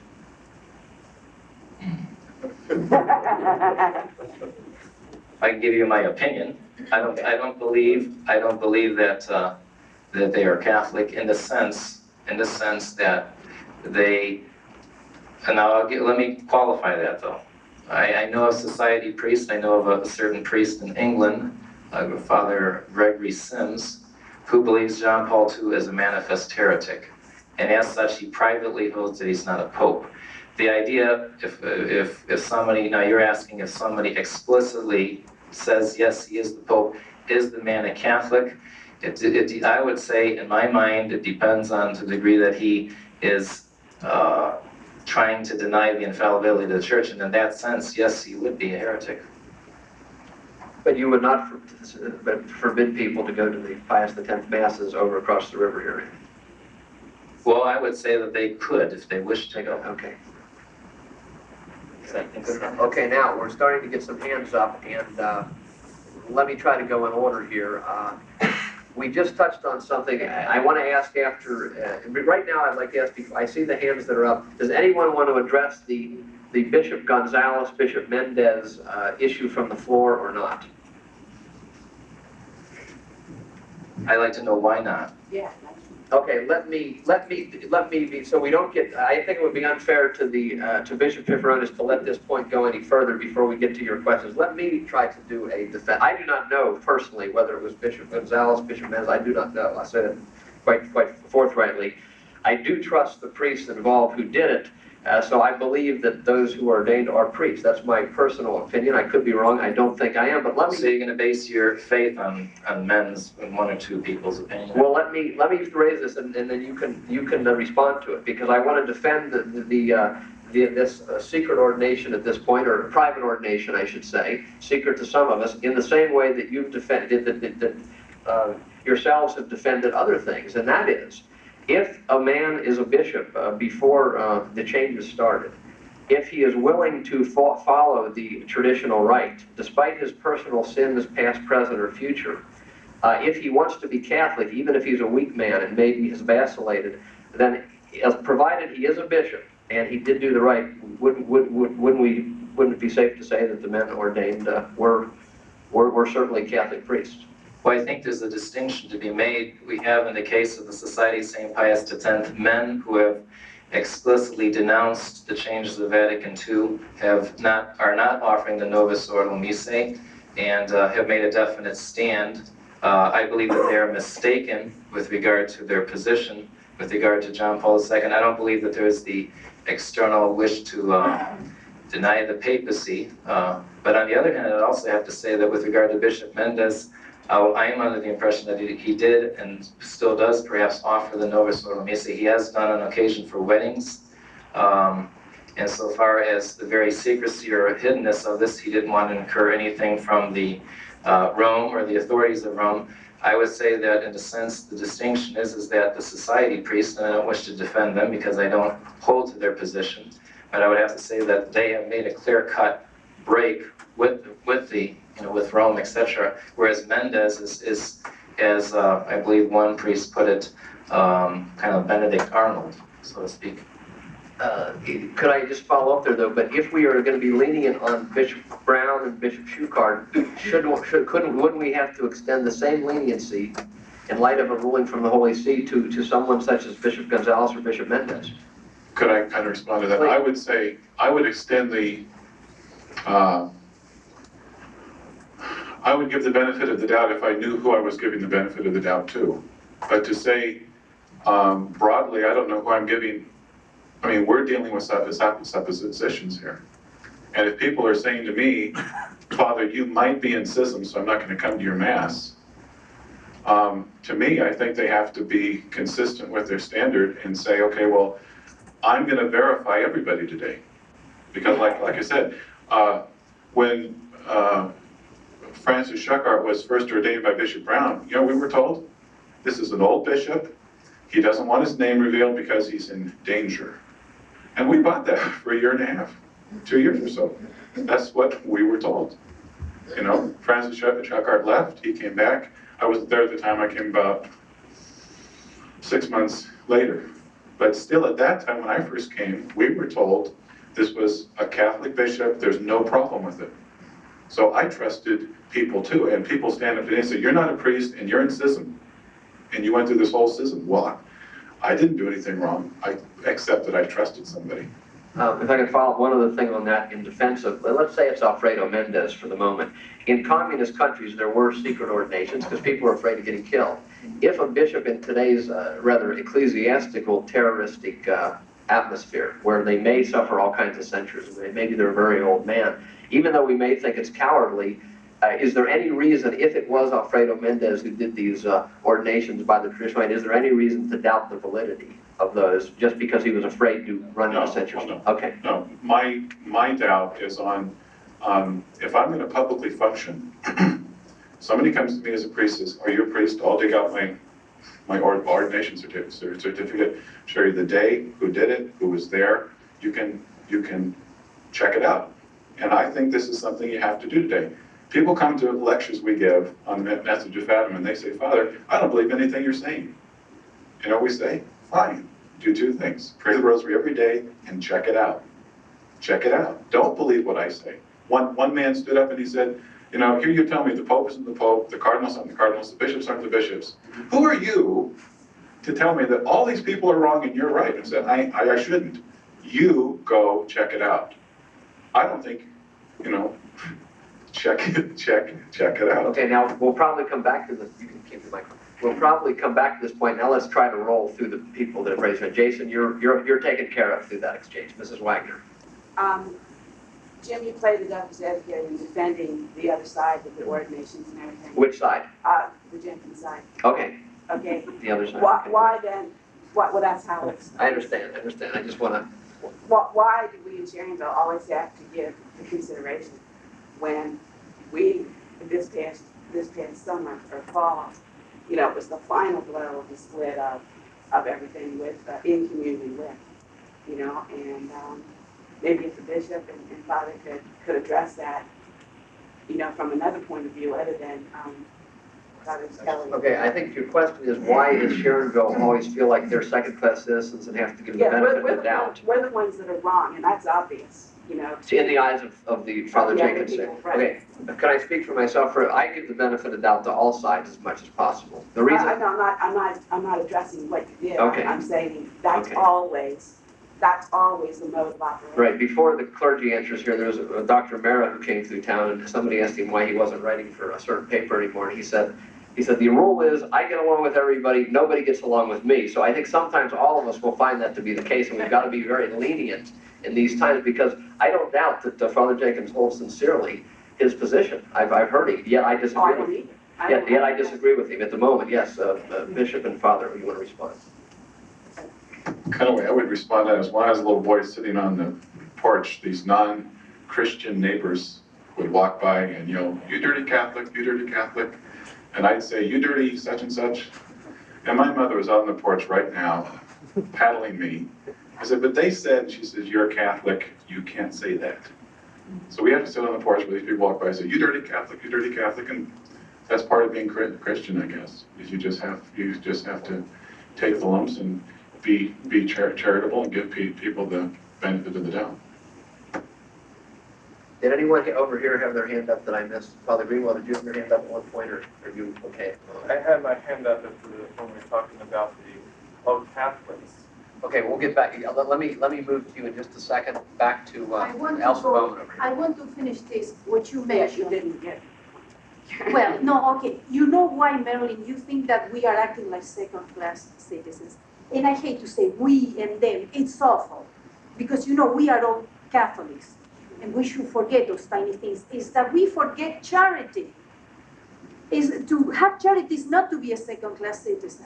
No, my real question was, We forgot to turn the other cheek, and we are doing it, and we have to do it, and everybody has to do it, but we have to love each other, and we are not doing that. no, my question is the communion with issue, not, I just prefaced it with that. I don't care about the other stuff. You're saying, what about you wanted to know what do these gentlemen think, what do the clergy here think of Father Jenkins and Kelly saying that those who go to communion with Father Nolan should not go to communion with Father Jenkins?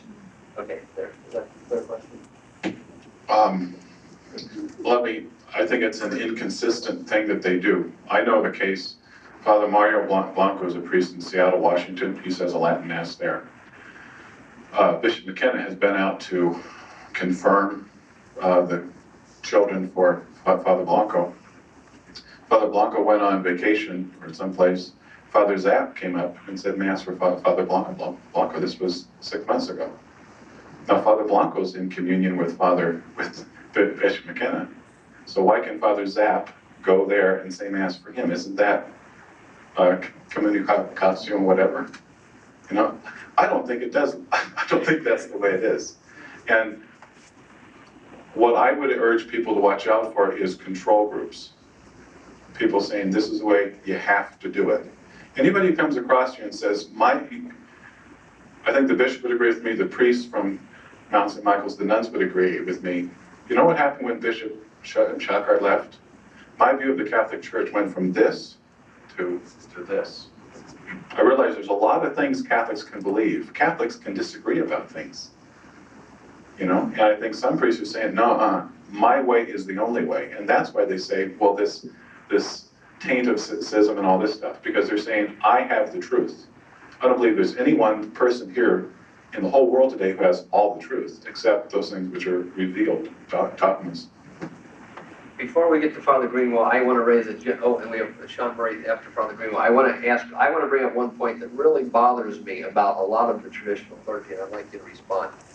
And I don't want to get into this subject because we'd need to have 8 hours to get into it, but when the thesis was surfaced that Cardinal Siri had been elected Pope perhaps before John the 23rd, one common denominator of almost every traditional priest I knew was to immediately condemn it without even investigating it, which, to forget about whether Siri was elected or ever or anything like that.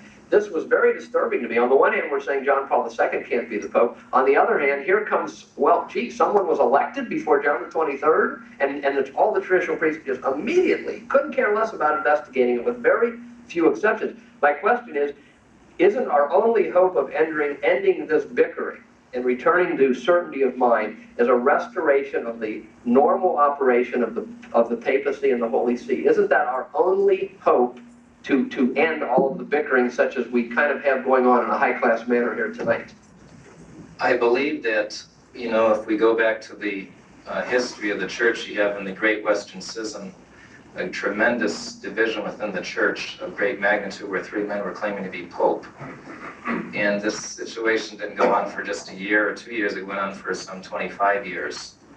And I think it was due to just the total frustration of the Catholic faithful and clergy that 2 of the men were forced to step down, the other just stepped down of his own accord.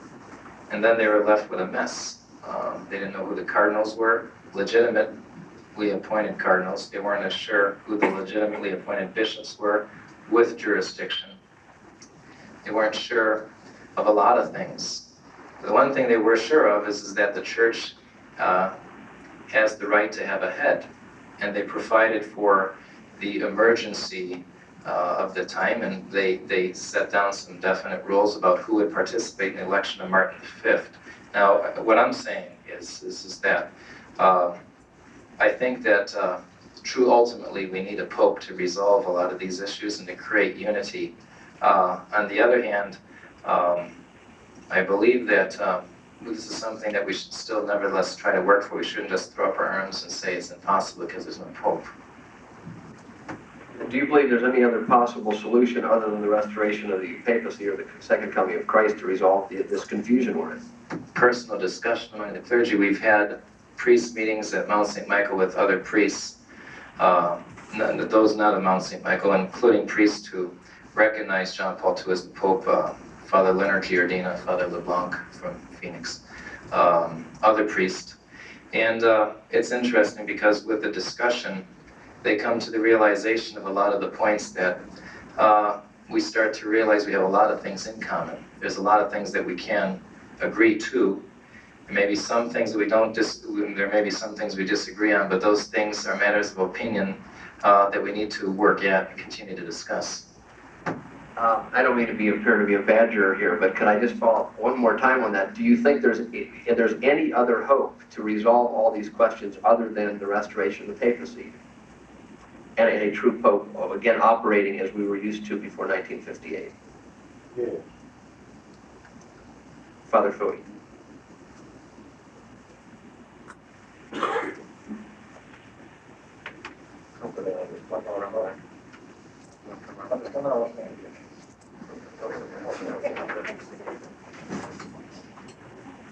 Yes, I believe that there is an alternative.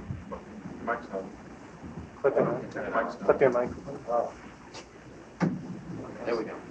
I believe there is an alternative, and that is that the bishops of the Catholic Church today, those who are valid bishops, and I believe that these men are valid bishops, there's no question about it. There's been no mention whatever made here of the ex operato effect of the sacraments, which means that when a valid bishop, like for example Archbishop Took or Bishop Carmona, or now Bishop Pivarunas, any others you like to mention, when they exercise an act of ordination or consecration with the intention of doing what the church does, that takes effect. There's no question about it. This is the basis of all the sacraments. Now, the result is that if these bishops get together and agree amongst themselves that there has to be a line followed that they all agree with, this stuff can all disappear. I'm quite convinced that a lot of the debate that's been going on is really, it's not a solid debate at all. You take, for example, this question of going to the Mass. All the lay people need to know is that a priest is a validly ordained priest. That's all. Now, who's going to tell them? It's not for them to decide. And this is the thing that's made such a mess in the church of today, that everybody, many anyway, lay people, think they're canon theologians. They pick up things, and this is where all the mess is. The control of the church still has to rest with the bishops in unison. And please God, that will come.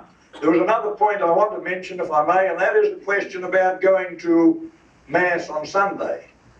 It is for the bishops to declare who is a valid priest and who may say Mass. Nobody else. The priest can't do it. That's why you've had all sorts of rummies running around. A man that I worked with in England a few years ago as a brother turned up in the Midlands there as a priest. He was no priest whatsoever. It has to be, they have to get the evidence clearly before them, and then they can say, yes, this is a priest. And now, if a bishop states that this priest is valid and has authority to go out and preach and say Mass, people have an obligation to go. This business of deciding, well, I'm not going to go, I don't believe in this priest. Listen, the going to Mass on Sunday is a divine command. Remember, thou keep holy the Sabbath day. And it's also the most important command in the church, to attend Mass on Sundays and holy days of obligation. I think people need to watch out about this. And some of an instance come to my mind recently, to my notice, where a priest has a difference of opinion with certain priests. And he says to these people, you don't go to their Mass. That priest has to answer to Almighty God for a grave sin. His emotions are not a reason why people should not go to Mass. Look, this obligation is a very grave one. That Catholic people have to go to a valid Mass on Sundays. That's providing they're, of course, within a reasonable distance. So I think this point needs to be brought out.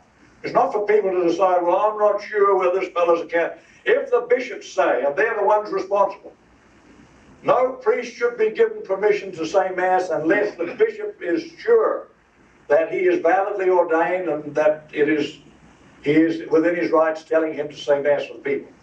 But I do want to make this point because it's very important.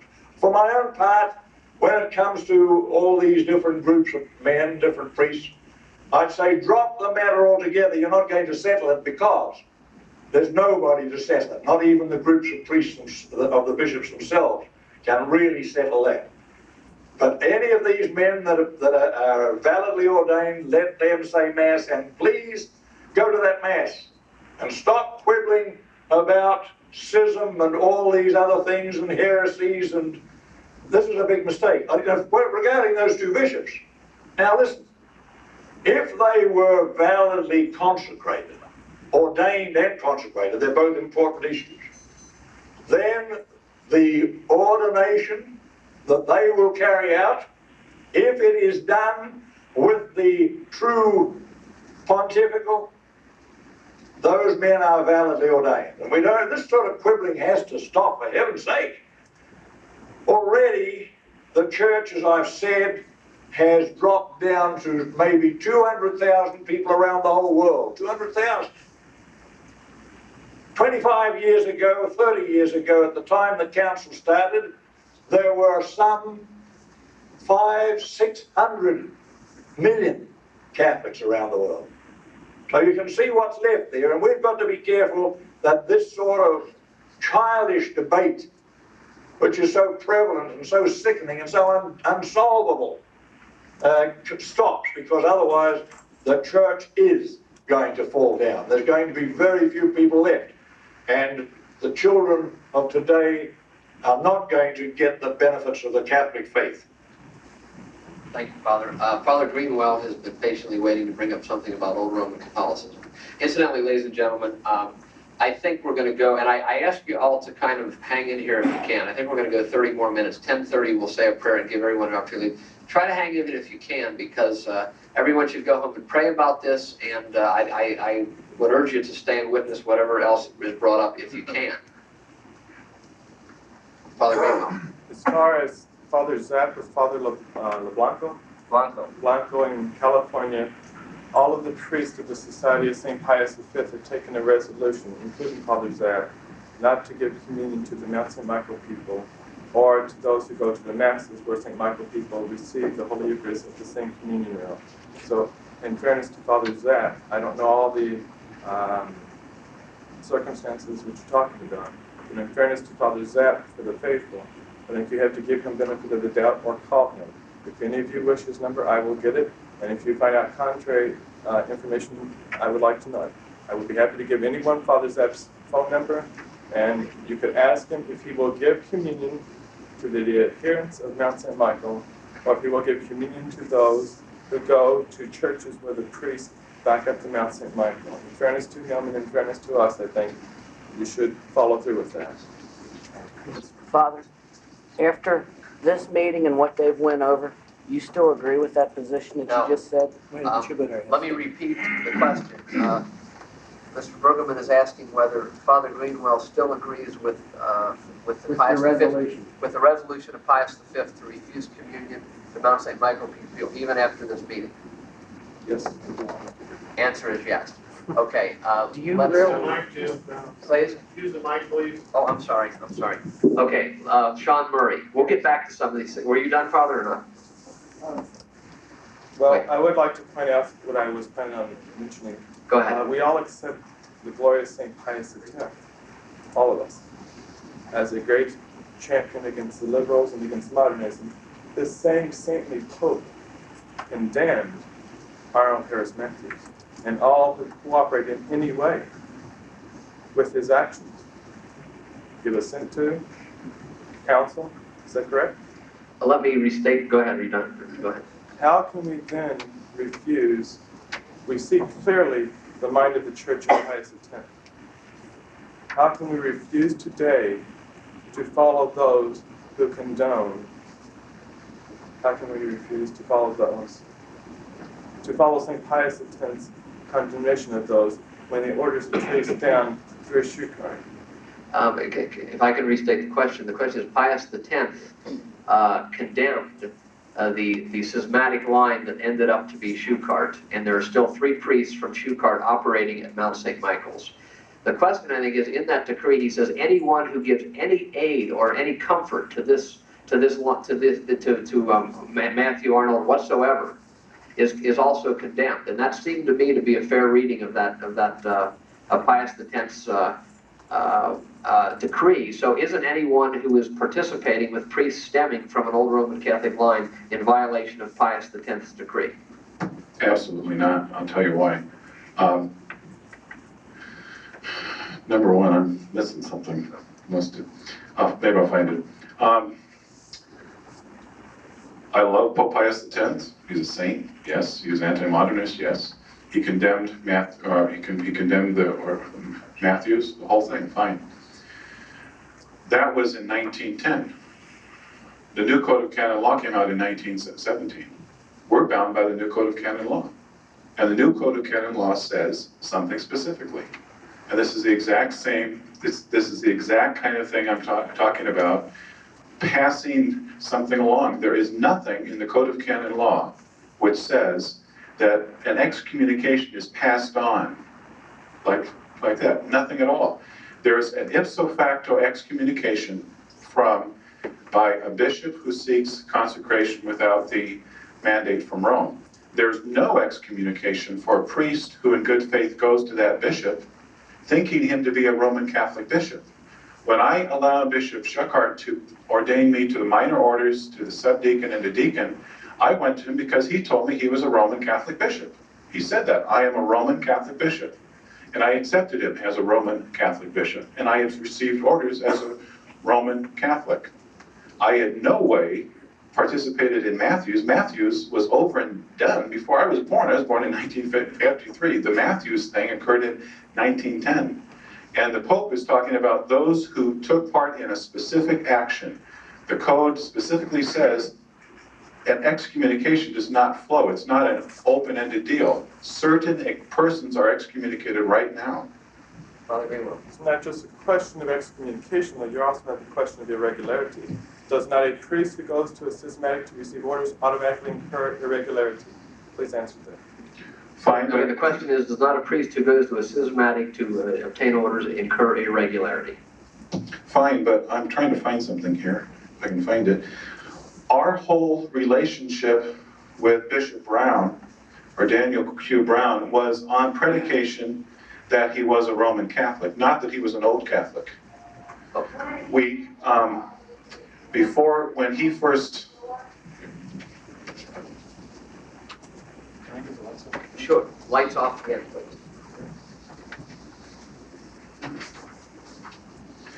When, I'll tell you how our connection with Brown started.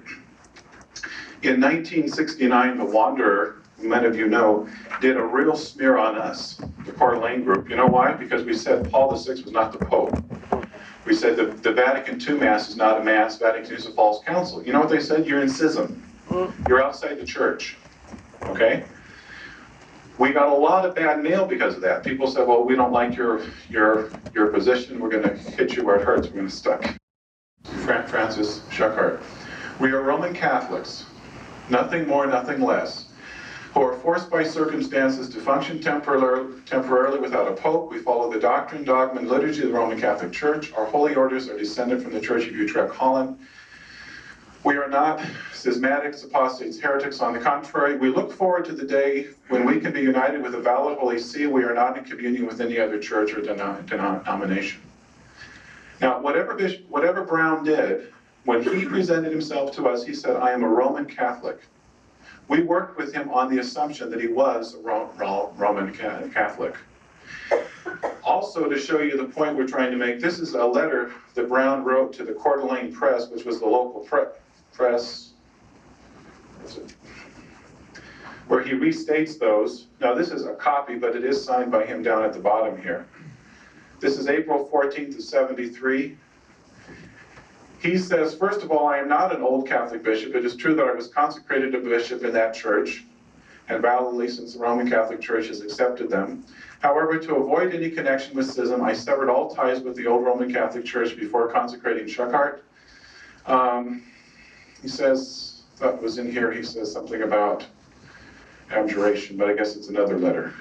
But what I want to make is a point here. We never worked with Brown thinking that he was in schism, ever. And we worked with him on the assumption that he was a Roman Catholic.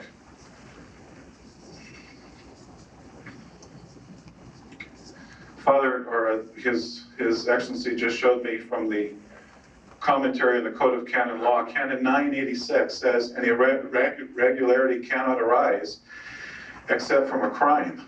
And the crime has to be a willful action. So people just don't become irregular at the drop of a hat. There has to be a crime there. Types of irregularity. There's one like crime, there's one that's automatically a part of the nature of which should be something like being born illegitimate or whatever. But one is by defect and the other is by crime.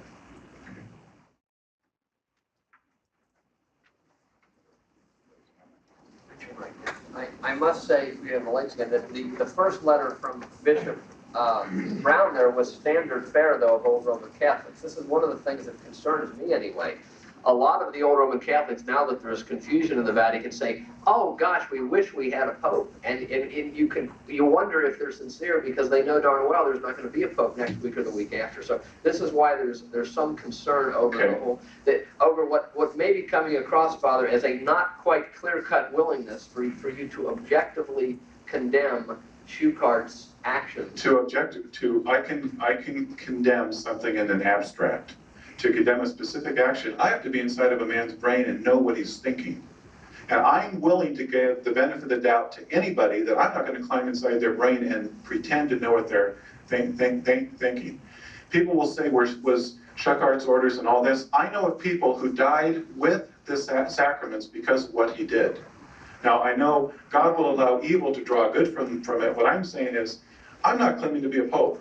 I'm not claiming to stand in judgment and say, this was an act of schism. I'm willing to give them the benefit of the doubt, while at the same time I say, no, you cannot go to a man who's in schism and receive orders. Okay. Father Greenwell, then Sean Murray, go ahead. It is correct that you cannot judge a person unless the fact of something being done has objectively been proven, which is the case here. Then once, as the moral theology books, Joan and Primer, then once the act has been proven to be done, you have to presume that he had the intention of doing what he did. And see, you're not making the distinction to the faithful here. No, I think I did, because I said... Do I have the floor, Mr. Chairman? Yeah, well, go ahead and finish, and I gotta summarize it so it's in the mic. Go ahead. You have to distinguish to them between subjective and objective truth. Quite subjectively, I have no doubts, subjectively, to the Mount St. Michael people. I know many of them to be good people, God-loving people, God-fearing people, raising their kids in home study, family Rosenite. But objectively speaking, once the fact of something has been done, you have to presume the intention was there in the external forum. In other words, the question is, some of us are wondering if there doesn't have to be a clear-cut, some of us are wondering if there doesn't have to be a clear-cut condemnation of the objective act of Schuchart, and rather than without judging his heart. Why?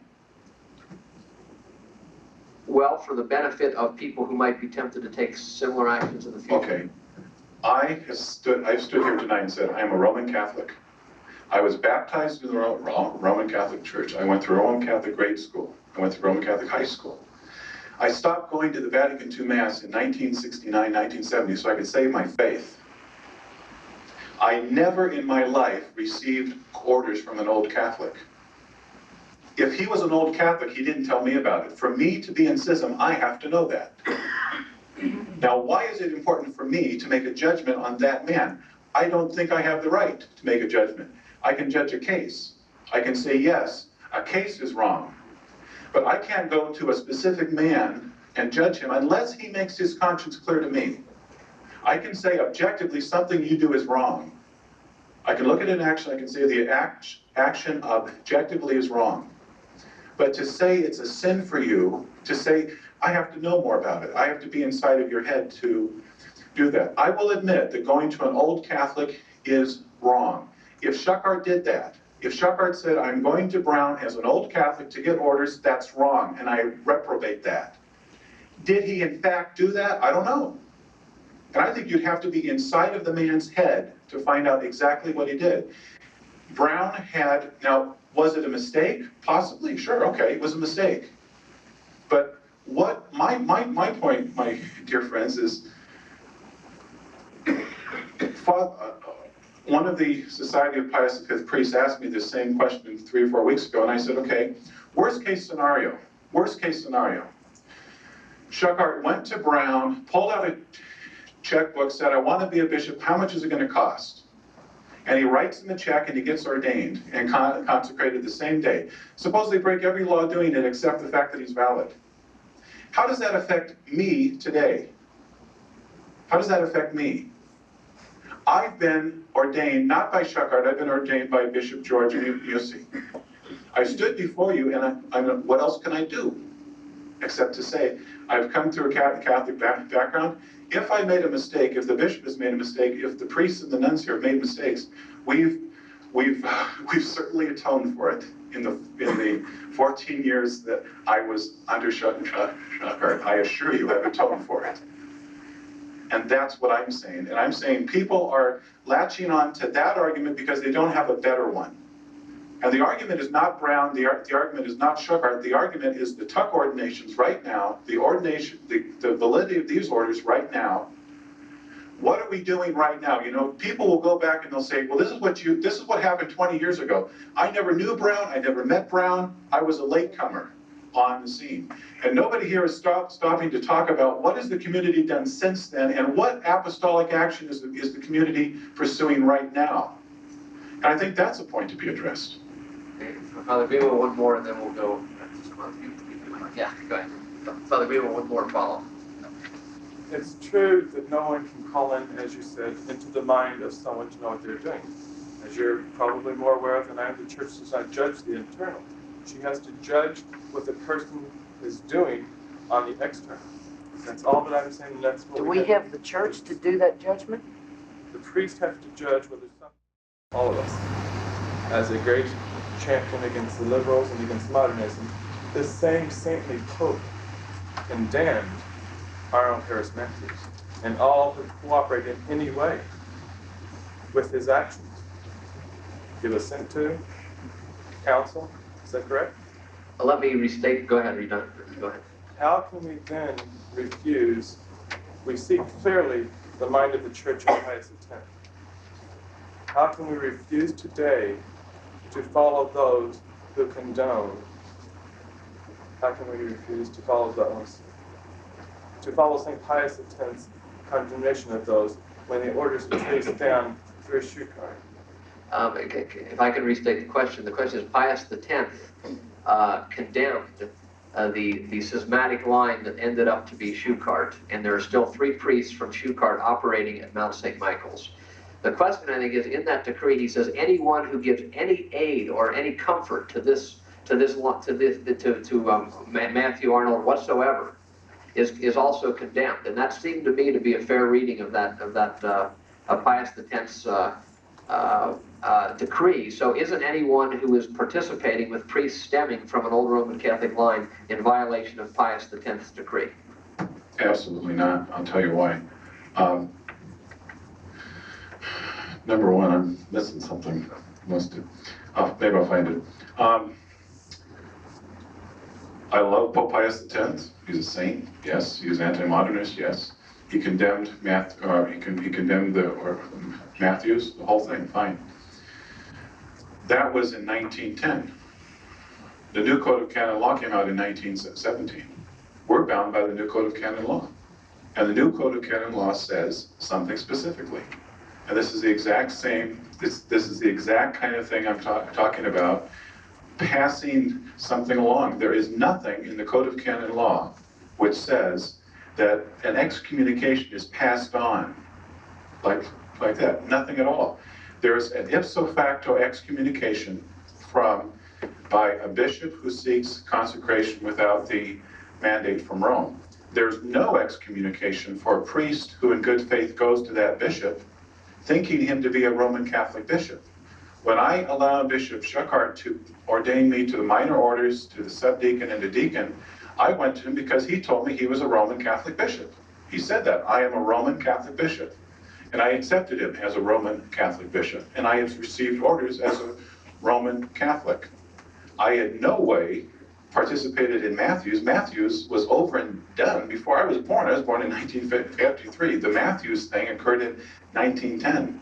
And the Pope is talking about those who took part in a specific action.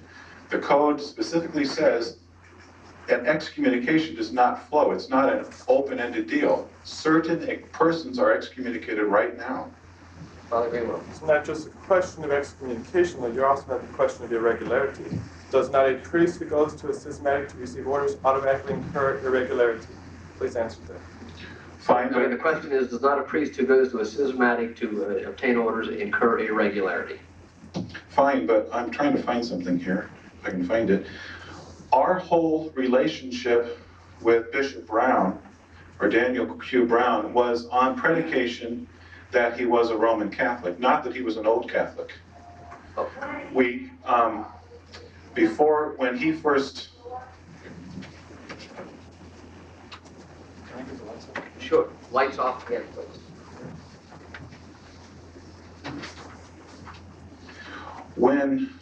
I'll tell you how our connection with Brown started. In 1969, the Wanderer, who many of you know, did a real smear on us, the Coeur d'Alene group. You know why? Because we said Paul VI was not the Pope. We said the Vatican II Mass is not a Mass, Vatican II is a false council. You know what they said? You're in schism.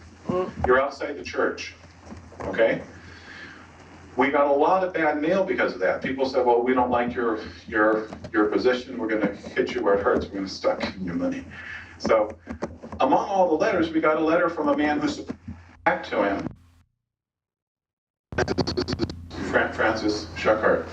We are Roman Catholics, nothing more, nothing less, who are forced by circumstances to function temporarily without a pope. We follow the doctrine, dogma, and liturgy of the Roman Catholic Church. Our holy orders are descended from the Church of Utrecht, Holland. We are not schismatics, apostates, heretics. On the contrary, we look forward to the day when we can be united with a valid Holy See. We are not in communion with any other church or denomination. Now, whatever Brown did, when he presented himself to us, he said, I am a Roman Catholic. We worked with him on the assumption that he was a Roman Catholic. Also, to show you the point we're trying to make, this is a letter that Brown wrote to the Coeur d'Alene Press, which was the local press, where he restates those. Now, this is a copy, but it is signed by him down at the bottom here. This is April 14th of '73.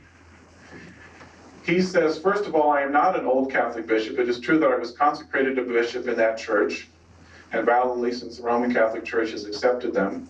However, to avoid any connection with schism, I severed all ties with the old Roman Catholic Church before consecrating Schuckart. He says, that was in here, he says something about abjuration, but I guess it's another letter. But what I want to make is a point here. We never worked with Brown thinking that he was in schism, ever. And we worked with him on the assumption that he was a Roman Catholic.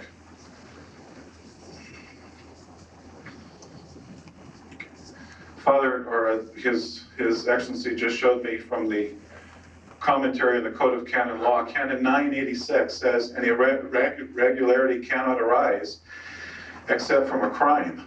And the crime has to be a willful action. So people just don't become irregular at the drop of a hat. There has to be a crime there. Types of irregularity. There's one like crime. There's one that's automatically a part of the nature of which would be something like being born illegitimate or whatever. But one is by defect and the other is by crime.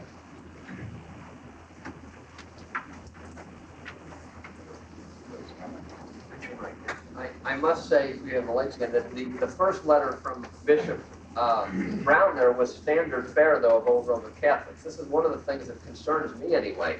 A lot of the old Roman Catholics, now that there's confusion in the Vatican, say, oh gosh, we wish we had a pope. And you wonder if they're sincere because they know darn well there's not going to be a pope next week or the week after. So this is why there's some concern over the whole, over what may be coming across, Father, as a not quite clear-cut willingness for you to objectively condemn Schuckart's actions. I can condemn something in an abstract. To condemn a specific action, I have to be inside of a man's brain and know what he's thinking. And I'm willing to give the benefit of the doubt to anybody that I'm not going to climb inside their brain and pretend to know what they're thinking. People will say, was Schuckart's orders and all this? I know of people who died with the sacraments because of what he did. Now, I know God will allow evil to draw good from it. What I'm saying is, I'm not claiming to be a pope.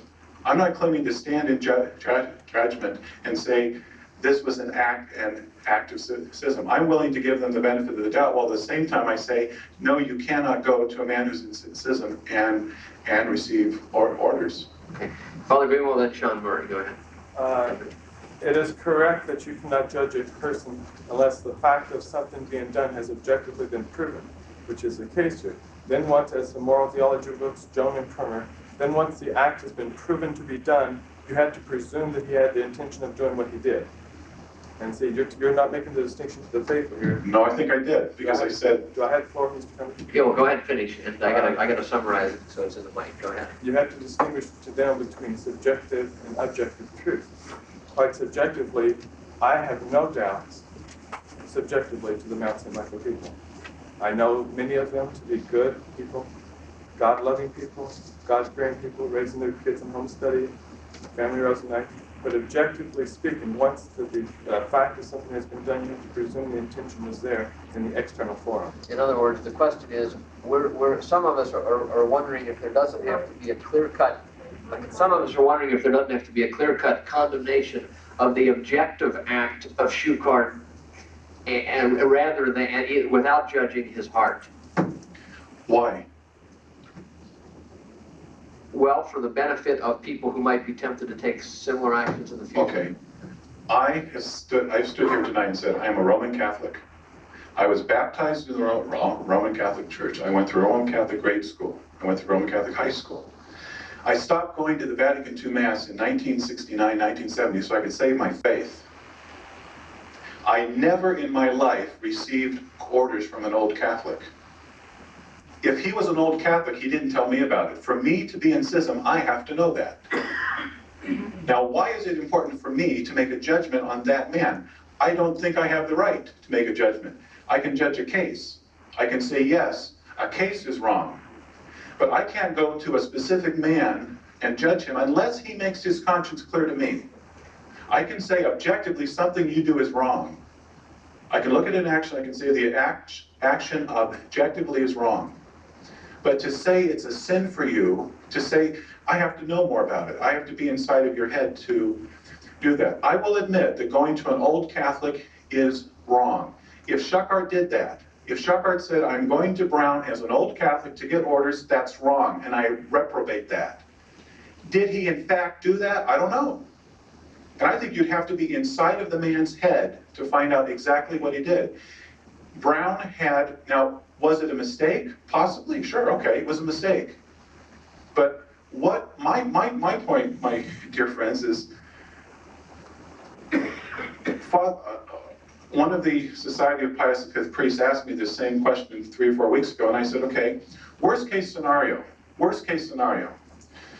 Schuchard went to Brown, pulled out a checkbook, said, I want to be a bishop, how much is it going to cost? And he writes him a check and he gets ordained and consecrated the same day. Suppose they break every law doing it except the fact that he's valid. How does that affect me today? How does that affect me? I've been ordained, not by Schuchard, I've been ordained by Bishop George Mussi. I stood before you and what else can I do? Except to say, I've come through a Catholic background. If I made a mistake, if the bishop has made a mistake, if the priests and the nuns here have made mistakes, we've certainly atoned for it in the 14 years that I was under Schuchard. I assure you, I've atoned for it. And that's what I'm saying. And I'm saying people are latching on to that argument because they don't have a better one. And the argument is not Brown, the argument is not Schuchard, the argument is the Tuck ordinations right now, the validity of these orders right now. What are we doing right now? You know, people will go back and they'll say, well, this is what happened 20 years ago. I never knew Brown, I never met Brown, I was a latecomer on the scene. And nobody here is stopping to talk about what has the community done since then and what apostolic action is the community pursuing right now. And I think that's a point to be addressed. Okay, Father Greenwell, one more, and then we'll go to some other people. Yeah, go ahead. Father Greenwell, one more follow. It's true that no one can call in, as you said, into the mind of someone to know what they're doing. As you're probably more aware of than I am, the church does not judge the internal. She has to judge what the person is doing on the external. That's all that I'm saying. That's what Do we have the church to do that judgment? The priest has to judge whether something is dangerous to the flock or not. If I deny the sacraments. I love you, Mr. Bigger. Could I ask one question? Your judgment, is that a private judgment or is that the judgment of the church? It is a judgment based upon the principles of the church. That's not what I ask. Is it a private judgment or is it the judgment of the church? It's not an authoritative judgment because none of us can make that authoritative. So it's a private judgment. I guess so. How do you then, on the basis of your private judgment, forbid people the sacraments? It's not a matter of dogma. It's a matter of private judgment. Also, the modesty with which one comes to the communion rail is a matter of private judgment too with the priest. It will differ from priest to priest. The priest has the obligation to make sure that the faithful are properly disposed to the sacraments. That's not the issue. The issue here is your private judgment that people will not adhere to. Okay, No, I was just gonna say, let me move around. I think we got that. But you're saying that. We didn't get that clear. Oh, I'm sorry. What's the matter? Who needs to answer what? Well, I think it'd be good to make that plain. I think he's saying that that's your private opinion. And yet, Okay. we're gonna deny the sacraments to the faithful because of that opinion. Okay. What else do we have to do? Well, we can be charitable. What else can we do besides follow our conscience that dictates us and remind of the church? As Christians, we can't appeal to authority. All that we have is the private judgment. Well, Could I illustrate this? I started a mission in Grand Rapids, Michigan. A lovely woman who came to me after I explained this whole thing, what I think about the Pope and the whole deal, she said, Father, she was almost in tears, she says, I can't buy that on the Pope. I just don't believe that. So I said, well, do you go to the Vatican II Mass? No.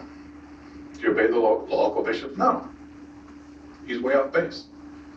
So I said, I'll give you the sacraments. Because my view of the Pope is a private opinion. If she's not going to the Vatican II Mass, if she's not exposing herself to danger of the faith, I don't see the problem. I would like to say in simple justice, I don't have to prove I'm a Catholic. I have a baptismal certificate that has my name on it. Somebody has to prove I'm not a Catholic. Somebody has to come up and say, you are in schism, and show me the definition from the book, not just a definition that somebody made up. I was born as a Catholic, I was not born as a Catholic, I was baptized a Catholic as an infant, I went through Catholic grade school, Catholic high school. I am not aware of the fact that I incurred a censor or anything at any time. And I have to be aware of it, that's what the law says. So if a priest is going to say that I incurred a censor, he has to prove the fact that I did. And if it's a dispute over, well, what did you know at the time? I'm telling you right now what I knew at the time. Okay, I'm going to move on now for this reason.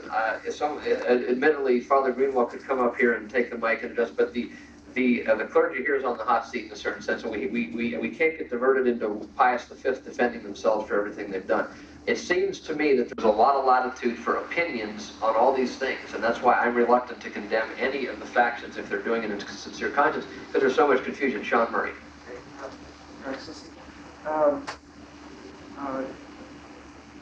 Reverend Greenwell has said the society has resolved an issue. In other words, we have resolved not to allow the people from Mount St. Michael to receive Holy Communion. I myself have been told privately by him that I would be refused not only Holy Communion, but also the Sacrament of Penance, because he would doubt my sincerity. Simply because Father Dolan happened to be at Mount St. Michael's at one point for the community. Now, you talked about certain people in control groups. Would you consider Father Kelly almost setting up a mini hierarchy with his society? To tell you the truth, I never met Father Kelly. All I know is what has been told about him. I didn't make a statement in my letter to him for nothing when I compared him to Schuchart, in a sense of being very domineering, very controlling, very demanding, expelling people, expelling his own priests. They have to either accept his viewpoint or they're out. In that sense, I think that that's the way he sounds. I never met him before. Since Father Kelly isn't here, I'm going to, now with 10 minutes left, everyone is getting their hand up. I have to kind of go in order. This lady right here. I want to know the obligation of a priest when he goes to a group to say Mass, and how many people do they have to be there for him to say Mass? And now, is it an obligation for him to say Mass whether there's one person there or 20 there? Is there a number obligation for a priest to say Mass? Well, in moral theology, it says, at least for a priest to binate, it says that it should be either a Sunday or Holy Day of obligation. It should be at least 20 people there. I mean, that's... But on the other hand, I would not hold it against a priest. This was a small group, which was always a small group, and it happened to be on Christmas. And a lot of them had gone away because they didn't even know there was going to be a mass that day. And when he got there, he wouldn't say mass for the family, was even there, and a few others besides. Well, I think under the circumstances, I personally wouldn't have a problem with a mass for a smaller group because of the times. Right. Those people all missed mass. Yeah. It was Christmas. Sounded And like, that would have been serious to me. sounds like, go ahead. I never heard of it before, and I was offended even hearing it. Sounds like you should have said mass for that family, especially if you traveled all that way. Jason, yeah. That's right. Jason Miller. Based on what we've already heard here so far, for example, the conversation about whether or not John Paul II is the Pope. It's a private opinion, therefore you cannot force it upon the faithful, and you cannot refuse somebody from being on those grounds. But we've also heard that it is a theological opinion concerning the situation with Mount St. Michael's. If people are being refused communion, then in the various churches, based on that private opinion concerning the schism of those who attend Mass at Mount St. Michael's or ordained or consecrated or anything else involving Mount St. Michael's, if people are being refused communion based on that private opinion, then could it be said that those people are, that those priests who are denying that communion then are actually refusing to be in communion with other valid Catholics? And if they are refusing to be in communion with other valid Catholics, is that itself not an act of schism? Okay, the question is, to repeat it, that the definition of a schism is that one of them is that to refuse to be in communion with other Catholics, and is not, I suppose you're getting at Father Jenkins' announcement that he would not give communion to those that go to Father Dolan's communion. Would that not be an act of schism in itself? So, well, I think that we have to look at it in this sense, and this gets back also to the question of Mr. Neese about the Society of St. Pius X. I think the problem that comes in with regard to individuals in the stand that they take it, they're all trying to be Catholic, and they're trying to follow some principle involved in making their decisions. I believe that Father Jenkins, if he sincerely in his heart believes that somehow the group is schismatic and there's communicatio in sacris, and he's doing, I mean, that's what his conscience tells him. In conscience, what he is saying is just according to what he feels in his mind, and he's trying to follow his conscience. And in that sense, I would say that is to the degree that he follows his conscience. I mean, he has to. who's that? Father Jenkins. Father Jenkins. Okay, sir, you right there. Yes, you. My name's Matt Davis, and I know Mount St. Michael's priest. I heard a lecture in 1982 in Columbus, Ohio. And I've been associated, I even lived there during the time of the breakup, so I know the conditions and everything. And they were kind of chaotic, but they have done all in their power to correct and ratify the problems. I've also met Father Greenwald and Father Jenkins. I've had lengthy talks with Father Jenkins at St. Clair's in Columbus, Ohio. And we were denied the sacrament of Holy Communion because we would not deny the legitimacy and the validity of His Excellency Father Bush and other Mount priests. And frankly, the ladies getting sick of being caught in the middle when we have to go to work and fight all the problems there. That we pray to Our Lady that, you know, this bickering and stuff stops. What have you? We've had enough. You know. Okay, thank you. Now, Bernie Brueggemann and Bobby Frito, I have to go in some order here to have some semblance of fairness. Go ahead. I don't think that what I have to say, Jim, would be, I could classify as a question. Make it a statement then. My wife and I, back years ago, with a group of people around Fort Mitchell, joined the Fatima Cell movement, which was by Francis Eucard, and everything in those studies was strictly Catholic. I can certainly sympathize with the statement that Father made there about trying to be Catholic, being baptized and live in a Catholic faith and die a Catholic. And I think in that sense, His Excellency, the priests that are our guests here, are certainly a credit to the church that our Lord Jesus Christ established and certainly a credit to that priesthood. Thank you. Any applause here about me, Friedel? My question should be fairly short. It's my understanding that if I went to a priest to be rebaptized, he did not have, he had no serious doubts as to the validity of my baptism, that he could not rebaptize me even conditionally without committing the sacrament. If he had the intention not to receive the sacrament because he strongly felt that he had already received it, and to do that would be a sacrilege. So if I would say, now let's get back to the issue of Father Benedict Hughes, Father Dennis Chicoine, and Father James McGilloway. They did not receive it. They did not go through the ceremony sacrilegiously. It was their intention, to whatever doubt there was existing about the ordination, they wanted to receive valid ordination, period. but you still cannot reordain. No. I'd like to comment on that. No, you cannot reordain someone. You can conditionally ordain them. Father Fouy will back me up because I had traveled with Father Hughes and Father Chicoine down to talk to Father Fouy and Bishop Busey at the time. And Father Fouy was the one who threw the question out to us and said, would you men be willing to be conditionally ordained? And we said, why? And he said, because of your past, people are going to have a hard time accepting the orders. So we did something that I think, and I'm not blowing my own horn, I think it was an act of humility to stand up and say, for the good of the people we're going to serve, we're going to accept conditional ordination to settle this problem because there's nobody who can settle the problem.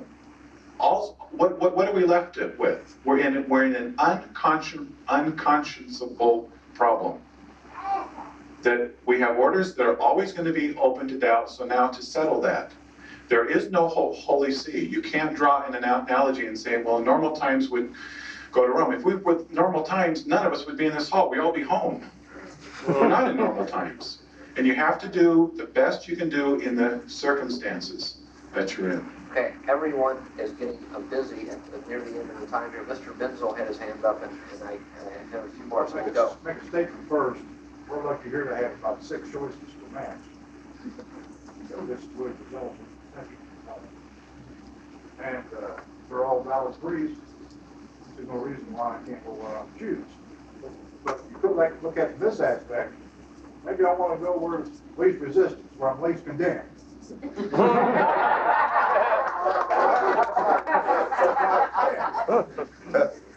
No, I had one question. I spent my mind all evening. You were consecrated, actually by Mexican bishop. It was Bishop Carmona. In the United States, you would accept, like Bishop McKenna? Pardon me? Would you accept Bishop McKenna? Why did you have some bishops in the United States for your consecration rather than outside? Well, the issue is that even among the traditional bishops, there's different opinions. Bishop McKenna is of the opinion that was espoused by Bishop Gerard de Laurier of the John Paul II being a material pope without the authority. And because of that different opinion, we had worked with Bishop McKenna, but the issue was that Bishop McKenna's viewpoint on canon law and on many other aspects of the church is not our opinion. It was rather difficult to have recourse to someone who's not thinking and who's along the same lines. Bishop Carmona, we had been in contact with him for many years. I used to go down, and we have sisters down there in Mexico were assisting Bishop Carmona. And we go down there and we could see eye to eye on every point as far as our opinions. And Bishop Carmona was of that opinion. We don't think John Paul II is the Pope, and the canon law is binding, except for as it can't apply, and if it can't apply, then we feel that through intrinsic sensation, it wouldn't bind if it wasn't for the common good. Okay, Tom Bees and Father Greenwell, and then I think I'm going to have some wrap it up, and then we can continue after that. Father Kerfoot is also going to say one of the things after those two questions. Go ahead. Thank you, Jim.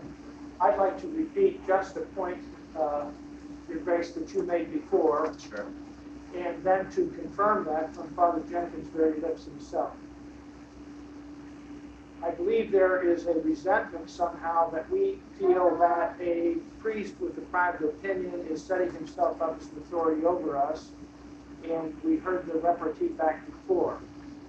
And you said before, Your Grace, that you believe that if Father Jenkins or Father Kelly are in attempt trying to follow their own conscience on a matter and believe in themselves in their own heart and their own heart of hearts and conscience that this would be wrong for them to administer a sacrament to a person who they felt in their mind was involved in the Cincinnati movement or in communion, then they would have to follow their conscience. That's what I've understood you to say. Yes. Now, I talked to Father Jenkins myself personally and said, Father Jenkins, how is it that you can judge and make these opinions yourself over us and withhold the sacraments and do things which we think could be harmful and so forth? And he said to me, I'm not judging. We are not judging. We continue to say we're not judging, but in a matter of our own conscience, we believe that it's wrong. And we cannot, in our own conscience, allow ourselves to do this. So it's a matter for them of personal conscience. And I think, at least Father Jenkins told me that, and not an attempt to set him up as a higher authority over our conscience. So I'm confirming only what you conjectured, I think. Yes, but I think we also have to say that we have to rightly form our conscience as well. Well, I would agree with that, and that is a good point, and I think this kind of interaction between priests, you and Father Kelly and Father Jenkins, as you mentioned, there may be some pride. And I would agree that there may be some feeling of resentment on your part, that Father Kelly criticized you and made judgment. Well, You may have been wrong on that, and I think maybe he's suffering from some pride himself. Well, I wanted just to clarify, I didn't feel that, there was any further use of even writing him or giving him any answers because he had already condemned us. Then after the condemnation, he, months later, asked for all these questions. Some of the things that we'd have to try to perhaps write on were based on the validity of the bishops, which he doesn't accept. And, we're not seeing eye to eye on basic points. I thought there was no purpose in writing. Yes, I see your point.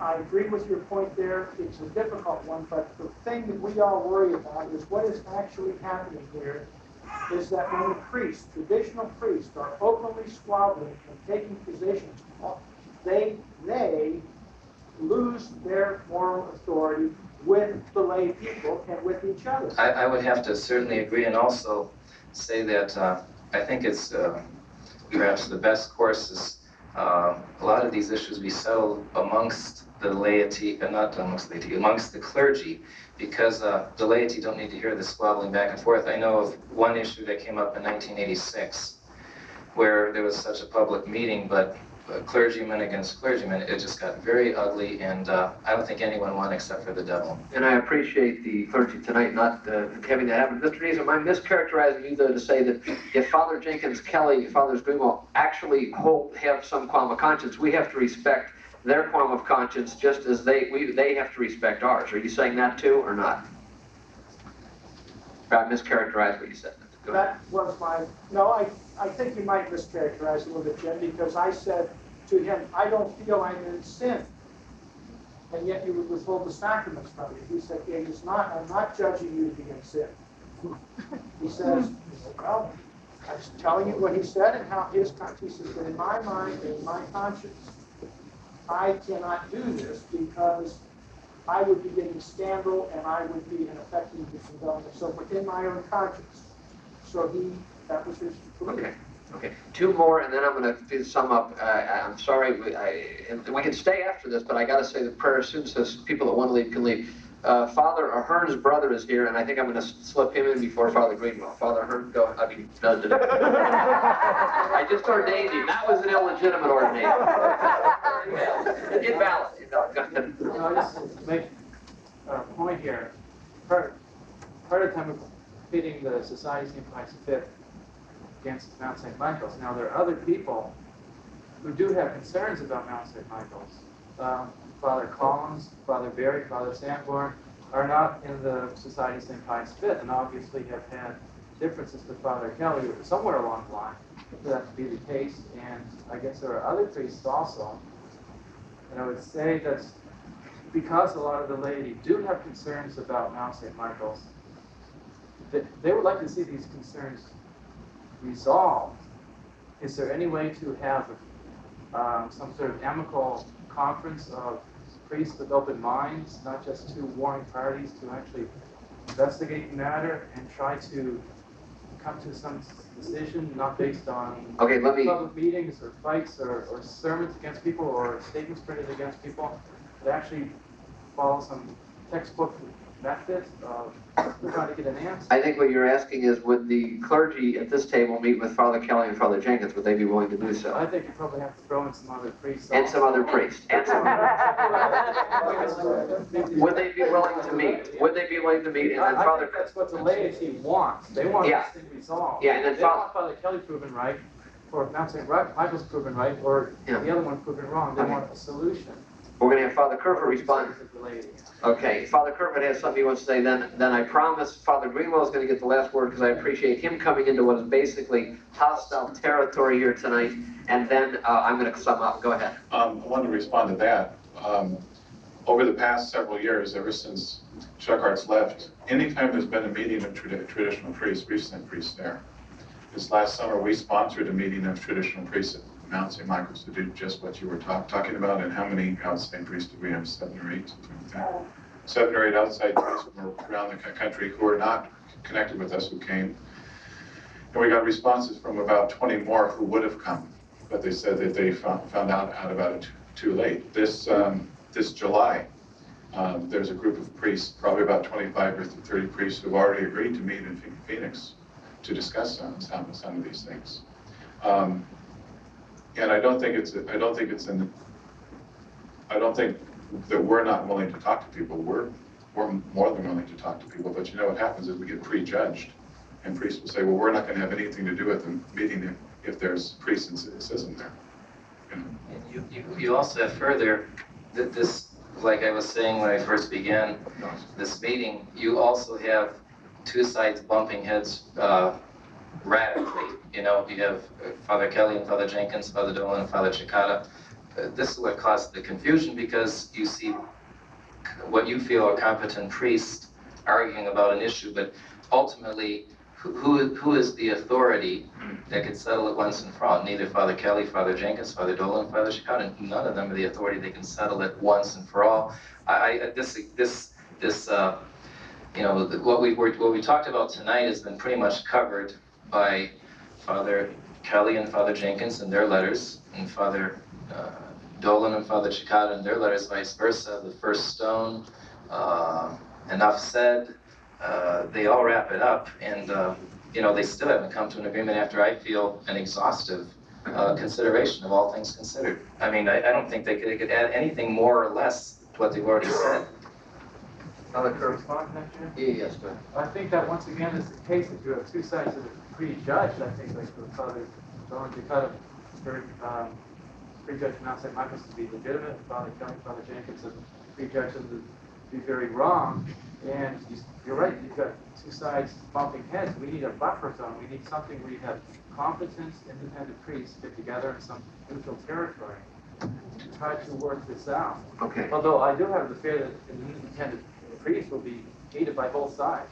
Okay. Well, go ahead. So I want to respond to that and make one other point. I don't think Father Dolan and Father Cicada prejudged us. Matt, maybe you could tell me, did they refuse communion, Father Dolan, at one time? Did he at one time refuse? No. Father Cicada? It all started in October of '88. We went to, let me stand.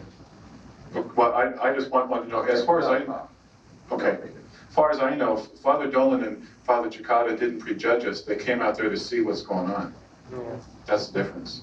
They had an open mind. Father Kelly doesn't.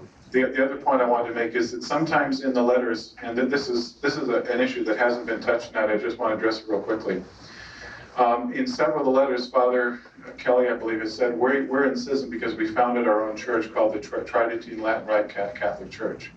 The Tridentine Latin Rite Catholic Church was a corporation that was formed because we could not run around Washington State calling ourselves the Roman Catholic Church. because there already is a Washington corporation called the Roman Catholic Bishop of Spokane. If you call yourself Roman Catholic in Washington, the bishop owns you. So we took a corporate name called the Tridentine Latin Rite Catholic Church, which says just what we are. We're Tridentine Latin Rite Catholics. A newspaper reporter picked up on the corporate name. He called us the TLRC, and from that point on, we just got called the TLRC. I have never, ever in my life gone up to somebody and said, "Hello, my name is Father Lewis. I'm a Latin Rite Catholic priest." I consider myself, and I am a Roman Catholic. Father, would it have been wiser maybe to say Tridentine Latin Rite movement in retrospect? Would that have been wiser? I think we have all made mistakes, which we all expiate for. Okay, is that your comment? You want Yes, that was a comment. Okay, Father, I like everybody with their hand up. Father Greenwell, maybe we'll get to you, Kathy. Let me think about you for a minute. Father Greenwell, go ahead. First of all, I just wanted to point out that it's not just the Society of St. Pius V that refuses communion to the Mount St. Michael's. It's Pius X also, and many other independent priests. Secondly, as far as the question of the redoing of the sacraments which carry a character, you cannot just do it simply because the people are uneasy about it. The ones which confer a character, you must do it because of their positive doubt. And you cannot do it otherwise, which is confirmation, holy orders, and baptism. Thirdly, Sean, I didn't refuse you penance. I asked you to please choose between the two after it had been. I was just I asked you to choose between the two after it had been put in our bulletin. Another layman had told you that you should choose between them. We're not. If you want to go to Sharon, we're not. Okay, Sean, let's let fathers respond without responding because we got to wrap this up. Okay. I'm not accusing you of sin or anything, Shane, but as I'm saying, we have to follow our conscience. And if you want to go to Sharon, go absolutely to know when Sean Murray is sinning by going to Sharon. And the point here is that you're saying that the priests are not trying to judge the internal form. You have to do objectively what you feel is right, or you're violating your own conscience. And I disagree with you on that, but I respect that point. Jim, I have to respond. All right, go ahead. Father, Reverend, when you do not accuse me of sin. However, you also said I still had the Catholic faith, yet I was a schismatic.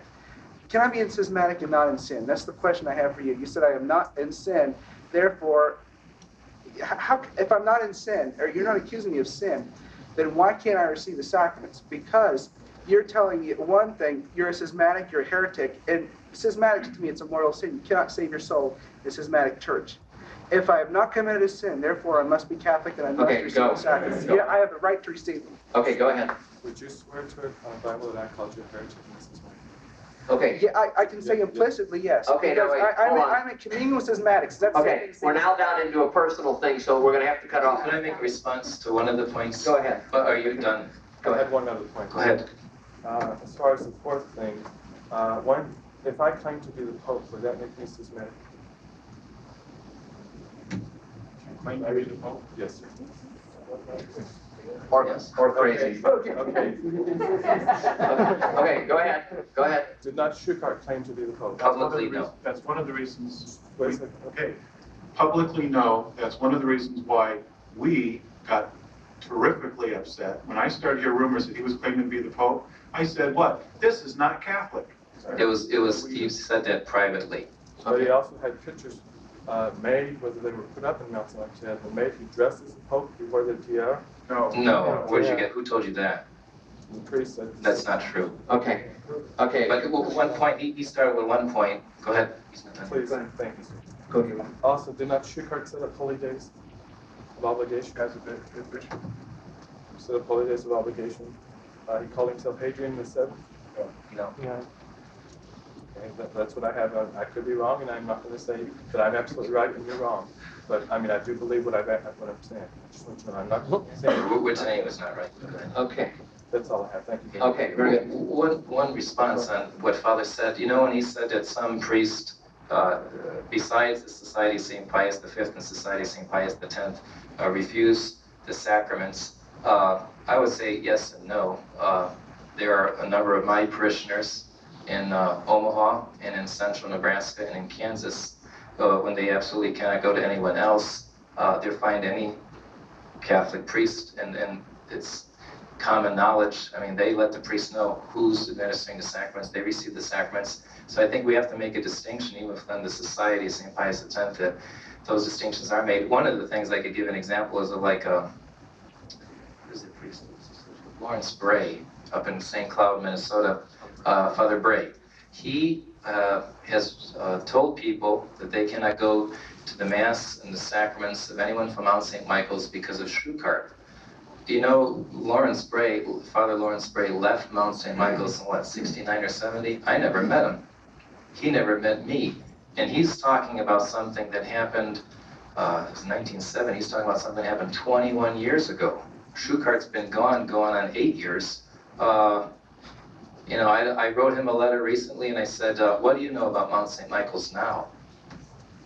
Okay, Bob Luckhouse ran the camera. He get some privilege to say something here. Go ahead. Father Greenwell just poses a question in my mind. He mentioned, he said, not only St. Pius X, St. Pius V, and quite a few of the other priests are refusing communion to St. Michael's group.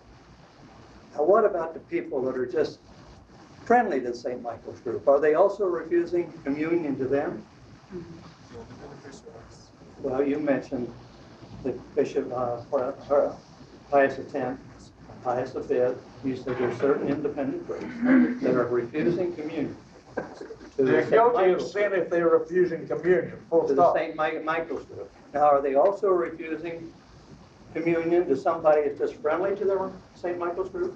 As far as I know, Mr. Lefterhouse, we're refusing communion with those who receive it the same communion now. Okay. Okay, that is the answer. Is it about the Pope, Kathy, or not? No, this is about communion. The law of the church has a certain minimum requirement for giving a communion to a person. They have to be a Roman Catholic in good standing. They can't be a public sinner. Now, a layman cannot be branded with this claim of being a public sinner or out of the church on the basis of whether they agree or disagree with Mount St. Michael. So how can, in any case, these priests refuse communion to laymen? We're just laymen. We don't know all these ins and outs. Okay. We're kind of, this is kind of moving. I got one more question for the bishop and father. I'm going to then make one final sentence comment. We're going to say a prayer, then we can go on forever. I'm just getting started. As many of you know my schedule, I am ready to roll for another 6 hours if you want. But we have got to shut this down now. And the question is this, and it's my fault for not bringing this up 2 hours ago. There is a lot of testimony of Archbishop Thuk's vacillation of mind. Father gave us his sincere and earnest opinion. Father Quat, who spoke the language, claims that he had a 2-hour conversation with Archbishop Thuk in 1983 or so and wanted to become a bishop, but Archbishop Thuk was so incoherent on the papal issue and on other things that he felt he could not become a bishop. Since Father Quat spoke the Vietnamese language, this is a more serious question than it might appear. Why is that not? If I trust Father Quat, he spoke to him in Vietnamese for 2 hours and said that he did not have his faculties in his opinion and then foregone becoming a bishop. Why is that not a positive doubt? I think what we have to make a distinction is, was he incoherent to the point where he was babbling, or was he just vacillating on the Pope issue? Because Archbishop Lefebvre has vacillated on certain sense. He says that the conciliar church is heretical, it's schismatic, it's not Catholic. On the other hand, he's saying this man is the Pope. Kneeling at your feet, Holy Father, I beg your paternal blessing. One would maybe think that he was senile too. If Archbishop Thuk made what appeared to be senile statements, would that be a positive doubt or not? I'm trying to get at the issue of positive doubt versus negative doubt. No, I don't believe so, because of the fact that at the time of the ordinations occurring, like I had mentioned before with Bishop Moise Carmona, Bishop Carmona said, "No crazy man lays hands on me." Thuk was communicable, he was answering, he was speaking theology, he was following the right of the church. Afterward, he was interchanging conversation, etc. No crazy man or senile man would be able to do that. I now close. Oh, Father, go ahead. We used to be working with a priest by the name of Father Joseph Pino, who's a diocesan priest from Spokane. Quite an older man, about Father Fui's age, so he was pretty well along in years. And there were times when Father Pino was senile. But you know what I found was, if you went up and asked him, "Father, could you hear a few confessions?" Something snapped. He said, "Oh, sure." It was fine. You could hear He could hear those. When he was done, he wouldn't even know what day it was. He would go out to say Mass, and he wouldn't miss a beat with the Mass. He was perfect, because I would kneel there and watch him. He was perfect. Did he know he was saying Mass? Yes. Did he know he was a priest? Yes. Did he know anything else about what's going on in the world? Not really. He would mention Paul VI's name in the canon of the Mass. And after Mass, we'd say, you know, Father, Paul VI is a pope. That's right, he's a Jew. Man's a Jew. I have no doubts about his Mass because he knew what he was doing when he was a priest. He used a Catholic rite. When he confected the sacrament, he knew what he was doing. I close with these observations that it should be put in anyone's mind here who hadn't heard it, that in light of the papal crisis, it's a possibility that, like in governments, these last 4 popes are anti-popes, not because they fell into heresy, but because the elections were stolen. They never were popes from the beginning. That explains the demolition. It's an opinion, but I wanted to just mention that. Number 2, and there were invalid elections, therefore. Perhaps the true pope was suppressed, perhaps not. But that is something that I believe is much more believable than that they one Friday at night fell into heresy. Last comment is that I want to state as a matter of personal opinion that while we have to do the best we can for now, there can be no resolution to this crisis until the papacy is restored and a true pontiff is operating again. Now, Larry Oancia, for the repose of his soul, let us again stand. Everyone's welcome to stay as long as they want. Let us again stand and say a Hail Mary, an Our Father, a Hail Mary, and a Glory be. In the name of the Father, the Son, and the Holy Ghost. Amen. Our Father, who art in heaven, hallowed be thy name. Thy kingdom come, thy will be done, on earth as it is in heaven. Give us this day our daily bread, and forgive us our trespasses, as we forgive those who trespass against us. And lead us not into temptation, but deliver us from evil. Hail Mary, full of grace, the Lord is with thee. Blessed art thou amongst women, and blessed is the fruit of thy womb, Jesus. Holy Mary, Mother of God, pray for us sinners, now and at the hour of our death. Amen. Glory be to the Father, and to the Son, and to the Holy Ghost, as it was in the beginning, is now, and ever shall be, world without end. Amen. Saint Joseph, patron of the universal church, pray for us. The Immaculate Conception, pray for us. In the name of the Father. Thank you all for maintaining such a high level of conversation.